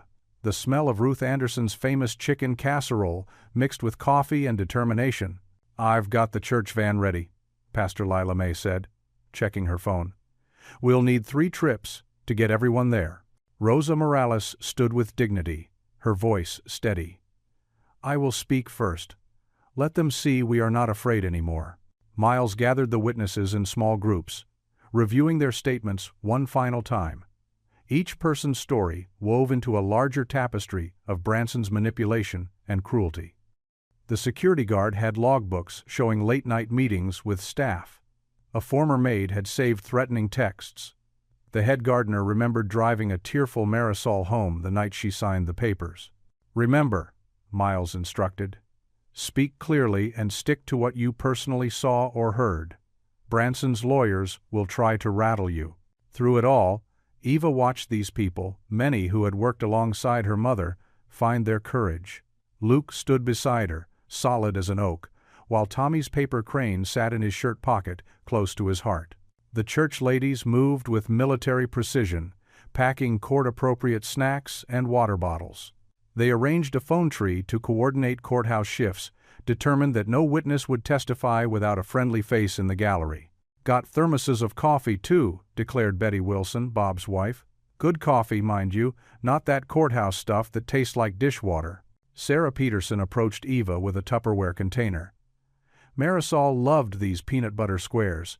Used to say they reminded her of home. Thought you might need something sweet today." Eva's eyes welled up as she accepted the container. These were the people Branson had dismissed as small-town nobodies. Yet here they were, armed with casseroles and conviction, ready to stand against a billionaire. "The van's loaded," Pastor Lila May announced. "First group leaves in 15 minutes. Miles gathered his papers, his usual corporate polish replaced by fierce determination. "Remember, you're not alone in there. Look for friendly faces. Tell your truth." The witnesses stood, straightening their court clothes, Sunday best for most of them. George Thompson adjusted his tie, Maria smoothed her skirt, and Carmen clutched her rosary. "Time to go," Luke said softly, reaching for Eva's hand. The morning sun had fully risen now, promising a clear day for truth-telling. As they filed out of the office, more townspeople arrived, casseroles in hand, ready to fill the courthouse with the quiet strength of community. The county courthouse loomed over Grace Ridge's main street like a stone guardian. Inside courtroom B, morning light filtered through tall windows, casting long shadows across the polished wooden benches. The room smelled of lemon polish and anxiety. "All rise." The Honorable Judge Martha Whitman presiding in the matter of temporary custody review, case number 2023 FC 147, the bailiff announced. Eva sat with Miles and their attorney, her hands clasped so tightly her knuckles had gone white. Across the aisle, Branson Ashford lounged in his expensive suit, surrounded by 3 attorneys in equally costly attire. His smirk seemed permanently etched on his face as he casually adjusted his gold cufflinks. Judge Whitman, a woman in her 60s with steel-gray hair and sharp eyes, studied the papers before her. "Before we begin, I want to be clear that this court's sole interest is the welfare of the minor child, Thomas Carter. We're not here for personal vendettas or media headlines." In the gallery, Pastor Lila May sat with Rosa and what seemed like half of Grace Ridge's population. They'd brought paper bags with sandwiches and thermoses of coffee, prepared for a long day. The quilting circle had come straight from their morning meeting, still clutching their purses and wearing determined expressions. "Your Honor," Branson's lead attorney stood, his voice smooth as expensive whiskey, "we have serious concerns about the child's current living situation. Mr. Carter is a mechanic with limited means, living in borrowed church property. Furthermore, recent events involving Ms. Morales raise questions about stability and judgment." The judge's eyes narrowed slightly. "And your client's interest in this matter?" "Mr. Ashford has reason to believe he may have paternal rights that need to be protected." A murmur rippled through the courtroom. Eva felt her stomach clench. Luke, sitting in the front row behind her, leaned forward slightly, his shoulders tense. "We'll hear testimony today from all parties," Judge Whitman declared. "Mr. Carter, you're first. Please, take the stand." Luke stood, straightening his tie, borrowed from Miles, and walked to the witness box. After being sworn in, he sat, his hands resting quietly on his thighs. In his clean work shirt and pressed slacks, he looked solid, dependable. "Mr. Carter," Miles's attorney began, "please tell the court about your relationship with Tommy." Luke cleared his throat softly. "I met Tommy at Grace Ridge Church's foster program 3 years ago. He was 7, scared of loud noises, and hadn't smiled in weeks." His voice grew softer, but carried clearly through the hushed courtroom. "First night at my house, he had nightmares. I sat in his room until dawn, just letting him know he wasn't alone anymore." "And how do you care for him?" "Every way I know how." Luke's eyes met the judge's. "I pack his lunch every morning. Peanut butter sandwich with the crusts cut off, apple sliced just the way he likes it. I help with his math homework, even though sometimes I have to YouTube how to do these new methods they're teaching." A few chuckles scattered through the gallery. "I teach him practical things too. He helps me in the garage sometimes, learning how to change oil, check tire pressure. Simple stuff, but important. He needs to know he can fix things, make them better." Branson's attorney stood. "Objection, Your Honor. Narrative. Overruled. Continue, Mr. Carter." Luke nodded. "Every night, we read together. Started with picture books, now we're working through the Chronicles of Narnia. Sometimes he stops me to ask questions about words he doesn't know, and I tell him how proud I am that he's curious." He paused, his voice growing thick. "When he's sick, I sleep in the chair by his bed. When he's happy, we celebrate with ice cream at Miller's Diner. When he's worried about something at school, we talk it out while fixing up old bikes for the church charity drive." "And what about stability, Mr. Carter?" Miles's attorney prompted. "I've owned Carter's garage for 12 years. Same house for 10. I may not have millions, but Tommy has never missed a meal, never gone without what he needs. He has his own room, decorated with the model planes we build together. He has friends at school, does well in his classes. He's got people who love him. Not just me, but a whole community. Luke's eyes found Tommy, sitting with a court-appointed guardian in the back. Being a father isn't about money or power. It's about being there. It's about teaching your kid to be kind, to be brave, to know they're loved no matter what. It's about showing up every single day, even when you're tired or worried or scared. He turned back to the judge. I may not be perfect, Your Honor, but every decision I make, every hour I work, every bedtime story I read, it's all for Tommy, because that's what fathers do. They put their children first.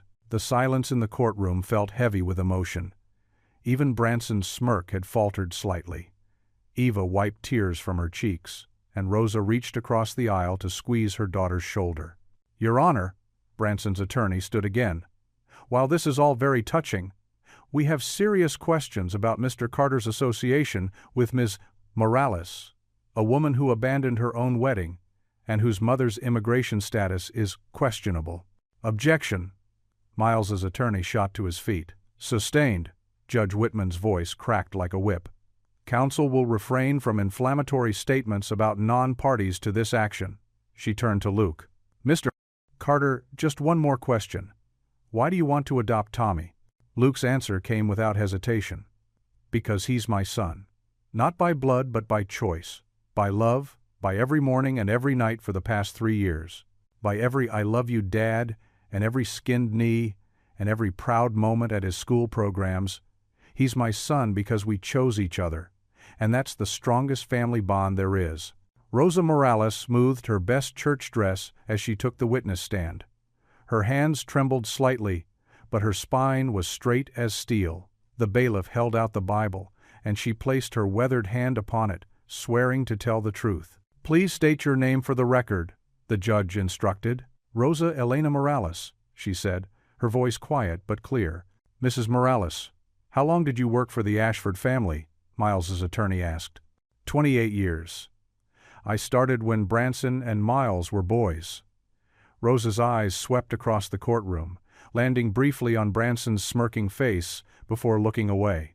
And during that time, what was your experience working in the Ashford household? Rosa's fingers twisted in her lap. We worked hard, very hard, but it wasn't the work that hurt. She paused, drawing a deep breath. It was the way they made us feel like we were nothing. Could you be more specific? Branson and his father. They called us names. Wetbacks, illegals, even those of us who were citizens. Rosa's voice cracked. They'd say these things right in front of us, like we couldn't understand English, like we weren't even people.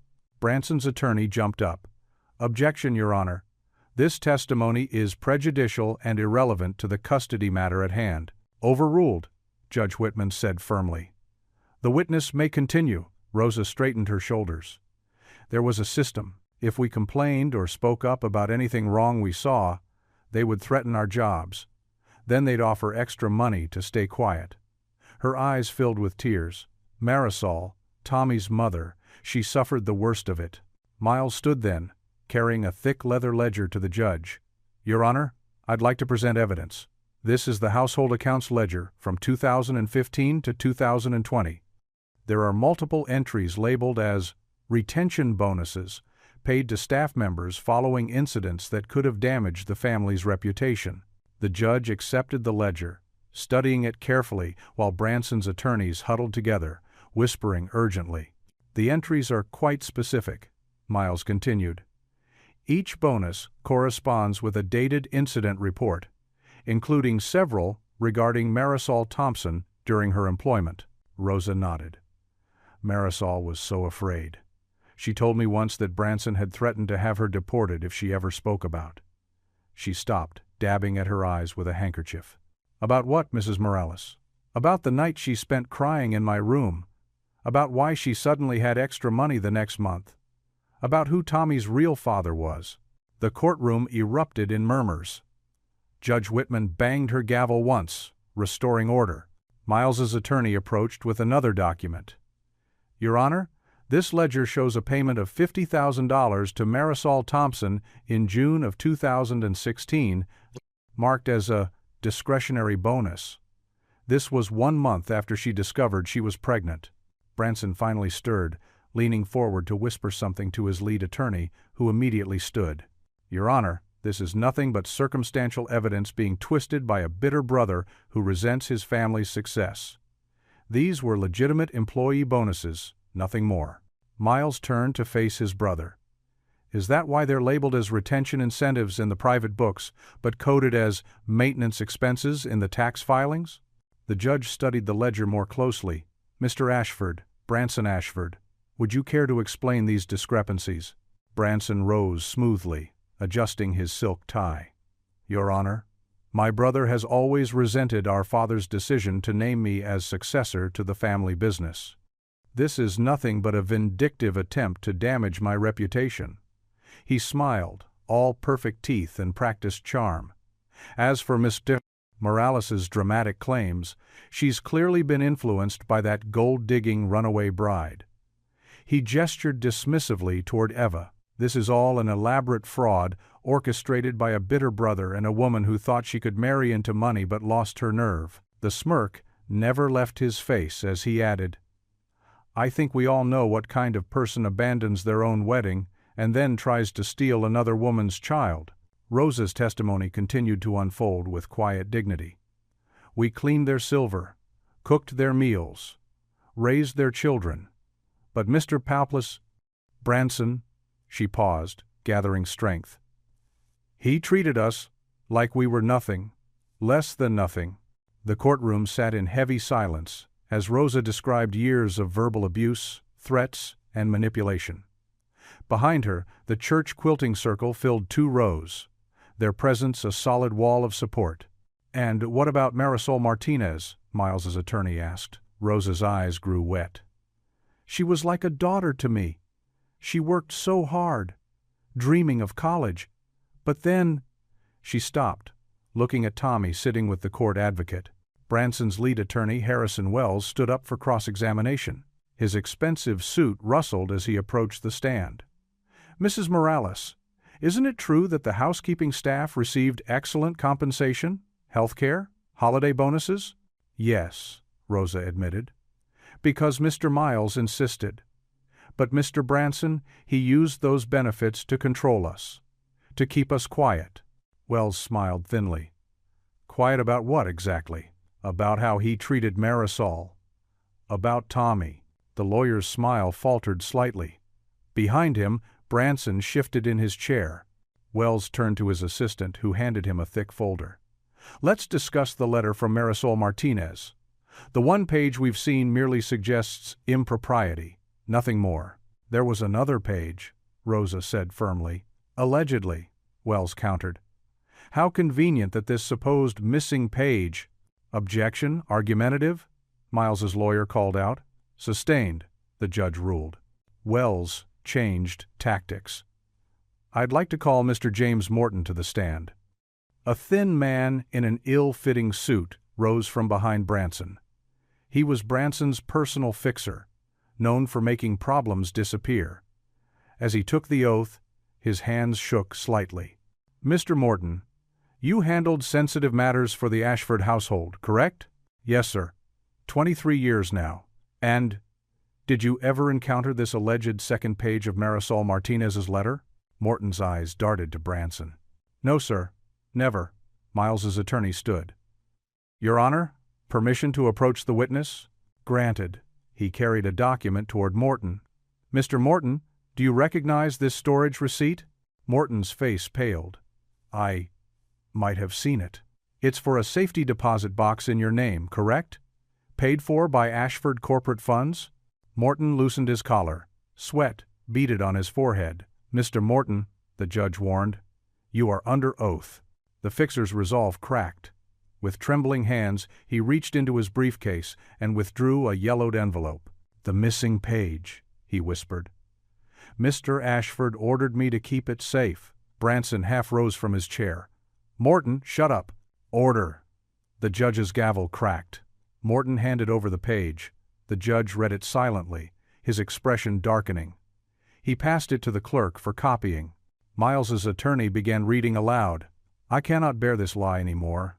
Branson Ashford is Tommy's father, but he made me name his brother Miles instead. He threatened to fire everyone. Rosa, Maria, all of them. If I didn't sign papers saying Miles was the father. He made me choose between the truth and protecting my friends. The quilting circle murmured. Eva grabbed Luke's hand. The letter continued. Branson signed away his rights to Tommy. He said a baby would ruin everything. The company image, his engagement to Caroline Whitney. He paid me to disappear, to keep his secret. But Tommy deserves to know the truth someday. The proof is in the signed rights termination paper Branson made me keep.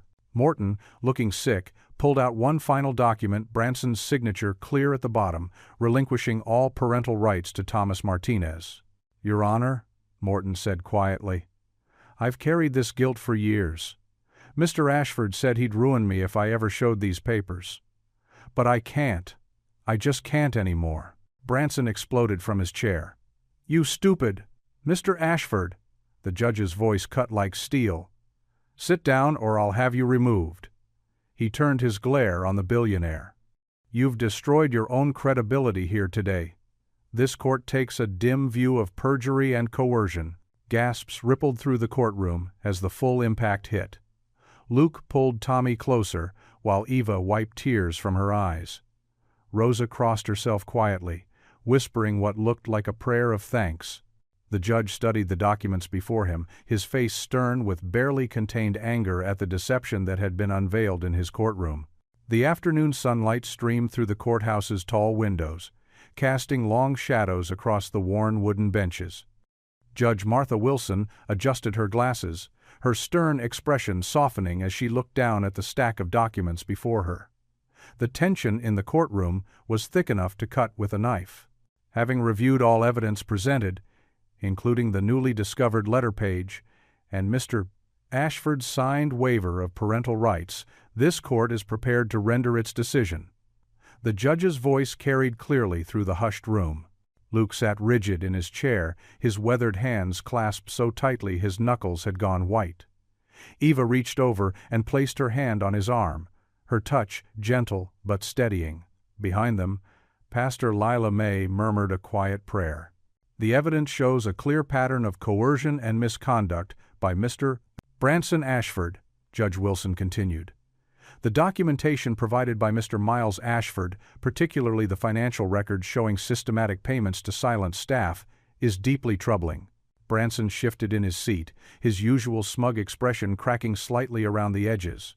His attorney leaned over to whisper something, but Branson waved him off with an angry gesture. Furthermore, the judge went on, her voice taking on an edge of steel. Mr. Ashford's attempted deception of this court through false testimony and concealment of evidence cannot be overlooked. The missing page of Ms. Martinez's letter, which Mr. Ashford's representative was forced to produce, proves conclusively that he not only knew of his paternity, but actively chose to sign away his rights in exchange for Marisol's silence regarding other corporate matters. The judge paused, taking off her glasses and looking directly at Luke. Mr. Carter, your dedication to Tommy's well-being has been clearly demonstrated. The stability and love you've provided, documented by multiple witnesses, including social workers and community members, speak volumes about your character. Luke's shoulders trembled slightly, and Eva's grip on his arm tightened. Therefore, it is the ruling of this court that full custody of Tommy Martinez be immediately restored to Luke Carter, with the adoption process to proceed as previously planned. The judge's gavel came down with a sharp crack that seemed to release all the tension in the room at once. But Judge Wilson wasn't finished. Additionally, given the evidence of perjury and corporate misconduct revealed in these proceedings, I am referring Mr. Branson Ashford's case to the District Attorney's Office for criminal investigation. Bailiff, please ensure Mr. Ashford remains in the courthouse until the DA's representatives arrive. Branson shot to his feet, his face flushed with rage. You can't do this. Do you know who I am? Mr. Ashford? Judge Wilson's voice cut through his outburst like a blade. I know exactly who you are, and that is precisely why I'm doing this. Your wealth and influence do not place you above the law. The courtroom erupted in murmurs as two bailiffs moved to flank Branson. His attorney was already pulling out his phone, presumably to call for reinforcements. Miles stood up from his seat, watching his brother with a mixture of sadness and resolution. "It's over, Branson," he said quietly, though his voice carried in the chaos. "It's time to face the truth." Pastor Lila May was already hurrying out to where Tommy waited with the court advocate. Rosa wiped tears from her eyes as several of the quilting ladies hugged her, their joy mixing with her relief. Luke seemed frozen in his chair until Eva tugged at his arm. "Luke," she whispered, her eyes shining, "let's go get our boy." Those words broke through his daze. Luke stood up, his legs slightly unsteady, and turned to face the gathered townspeople who had come to support them. Mechanics from his garage, veterans he'd helped with car repairs, mothers whose children played with Tommy at church, they were all there, grinning and wiping away tears. As Luke and Ava made their way toward the courthouse doors, the crowd parted for them. Pastor Lila May's voice rang out from the entrance, "He's waiting for you!" They pushed through the heavy wooden doors into the bright afternoon sun. Tommy was bouncing on his toes at the top of the courthouse steps, the court advocate smiling beside him. The moment he saw Luke, his face lit up like a sunrise. "Daddy!" Tommy's voice cracked with emotion as he broke into a run. Luke took 3 long strides forward, and Tommy launched himself through the air. Luke caught him in his strong arms, lifting him high before pulling him close in a fierce embrace. Tommy's arms wrapped around Luke's neck, holding on as if he'd never let go. Eva reached them just as Luke lowered Tommy slightly, and she wrapped her arms around them both. Tommy's small hand found her hair, and she pressed her face against his shoulder, her tears falling freely now. The courthouse doors opened again as the townspeople spilled out onto the steps. A cheer went up, echoing off the old brick buildings of the town square. Paper cranes, dozens of them folded by the children during the long days of waiting, were tossed into the air, catching the sunlight as they fluttered down around the embracing family. Someone started singing "Amazing Grace," and others joined in, the old hymn rolling out across the courthouse lawn. Luke held his family closer, his heart too full for words. Tommy's face was buried in his neck, and Eva's tears were soaking his shirt, but none of that mattered. They were together. They were home. The sound of their community's celebration wrapped around them like a warm blanket, clapping, cheering, singing, and even a few whoops from Luke's garage crew. But in the center of it all, in that small circle of their embrace, there was just the sound of Tommy's whispered words. "I knew you'd come get me, Daddy. I knew you wouldn't let go." Golden autumn sunlight spilled across the brick facade of the old Ashford Mill, now transformed into the Grace Ridge Vocational Center. Fresh paint gleamed on the restored sign, and red, white, and blue bunting draped the entrance. A crowd of townspeople gathered on the newly paved parking lot, their excited chatter mixing with the sound of leaves rustling in the morning breeze. Tommy stood before the red ribbons stretched across the entrance, practically bouncing on his toes in his brand-new suit. Luke had helped him tie his tie that morning, their matching navy blue outfits chosen specially for the occasion. The oversized scissors in Tommy's small hands wobbled slightly as he grinned at the crowd. "Ready, champ?" Luke asked, steadying Tommy's shoulders with gentle hands. Eva stood nearby, beautiful in a simple blue dress, her dark hair catching the sunlight. She winked at Tommy, who beamed back at her. "You've got this," she mouthed. Miles Ashford stepped up to the podium, his manner humble but confident. So different from his brother, who was now facing federal charges. "This center," Miles announced, his voice carrying across the crowd, "represents what Grace Ridge is all about: community, opportunity, and second chances." He glanced at Tommy with warm eyes. "And who better to open these doors than someone who represents our future?" Tommy stepped forward, the scissors steady now. 3, 2, 1. The crowd counted down. With a satisfying snick, the ribbon parted. Applause erupted as confetti showered down, and Tommy jumped into Luke's arms. Inside, the center sparkled with new equipment. The auto shop wing featured gleaming tools and lifts, while classrooms waited with fresh textbooks and computers. Local instructors would teach everything from mechanics to plumbing, offering free vocational training to anyone willing to learn. "The first class starts Monday," Miles told Luke as they toured the facility. "We've already got 30 students signed up."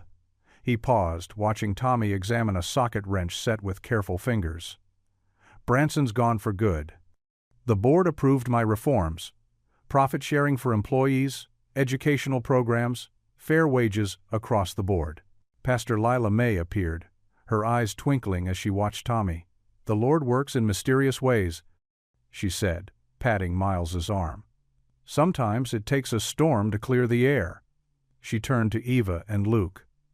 "Speaking of which, we've got another celebration to prepare for." Hours later, the church hall glowed with soft light from dozens of paper lanterns. The quilting circle had outdone themselves, transforming the simple space into something magical with white flowers and twinkling lights. Paper cranes, folded by Tommy and his friends, hung in graceful strings from the rafters. In the small side room, Pastor Lila May stood with Eva before an antique mirror.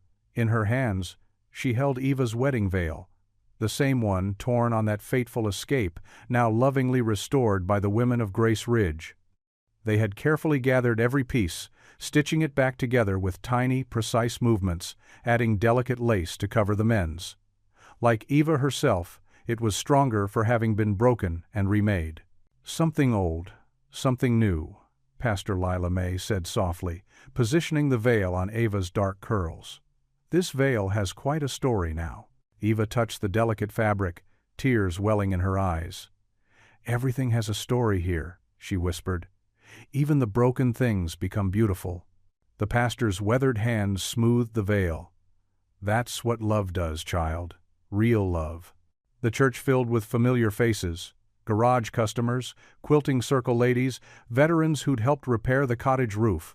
They stood as Eva walked down the aisle, but her eyes were fixed on Luke and Tommy waiting at the altar.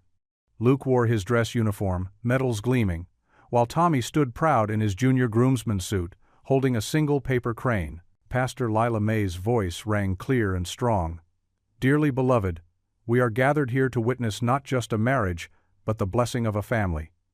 She smiled at Tommy, who grinned back, clutching the paper crane like a treasure. The evening sun painted the mountains purple and gold as Luke's pickup truck rumbled down the familiar road toward home. Eva sat in the middle of the bench seat, her restored veil carefully folded in her lap.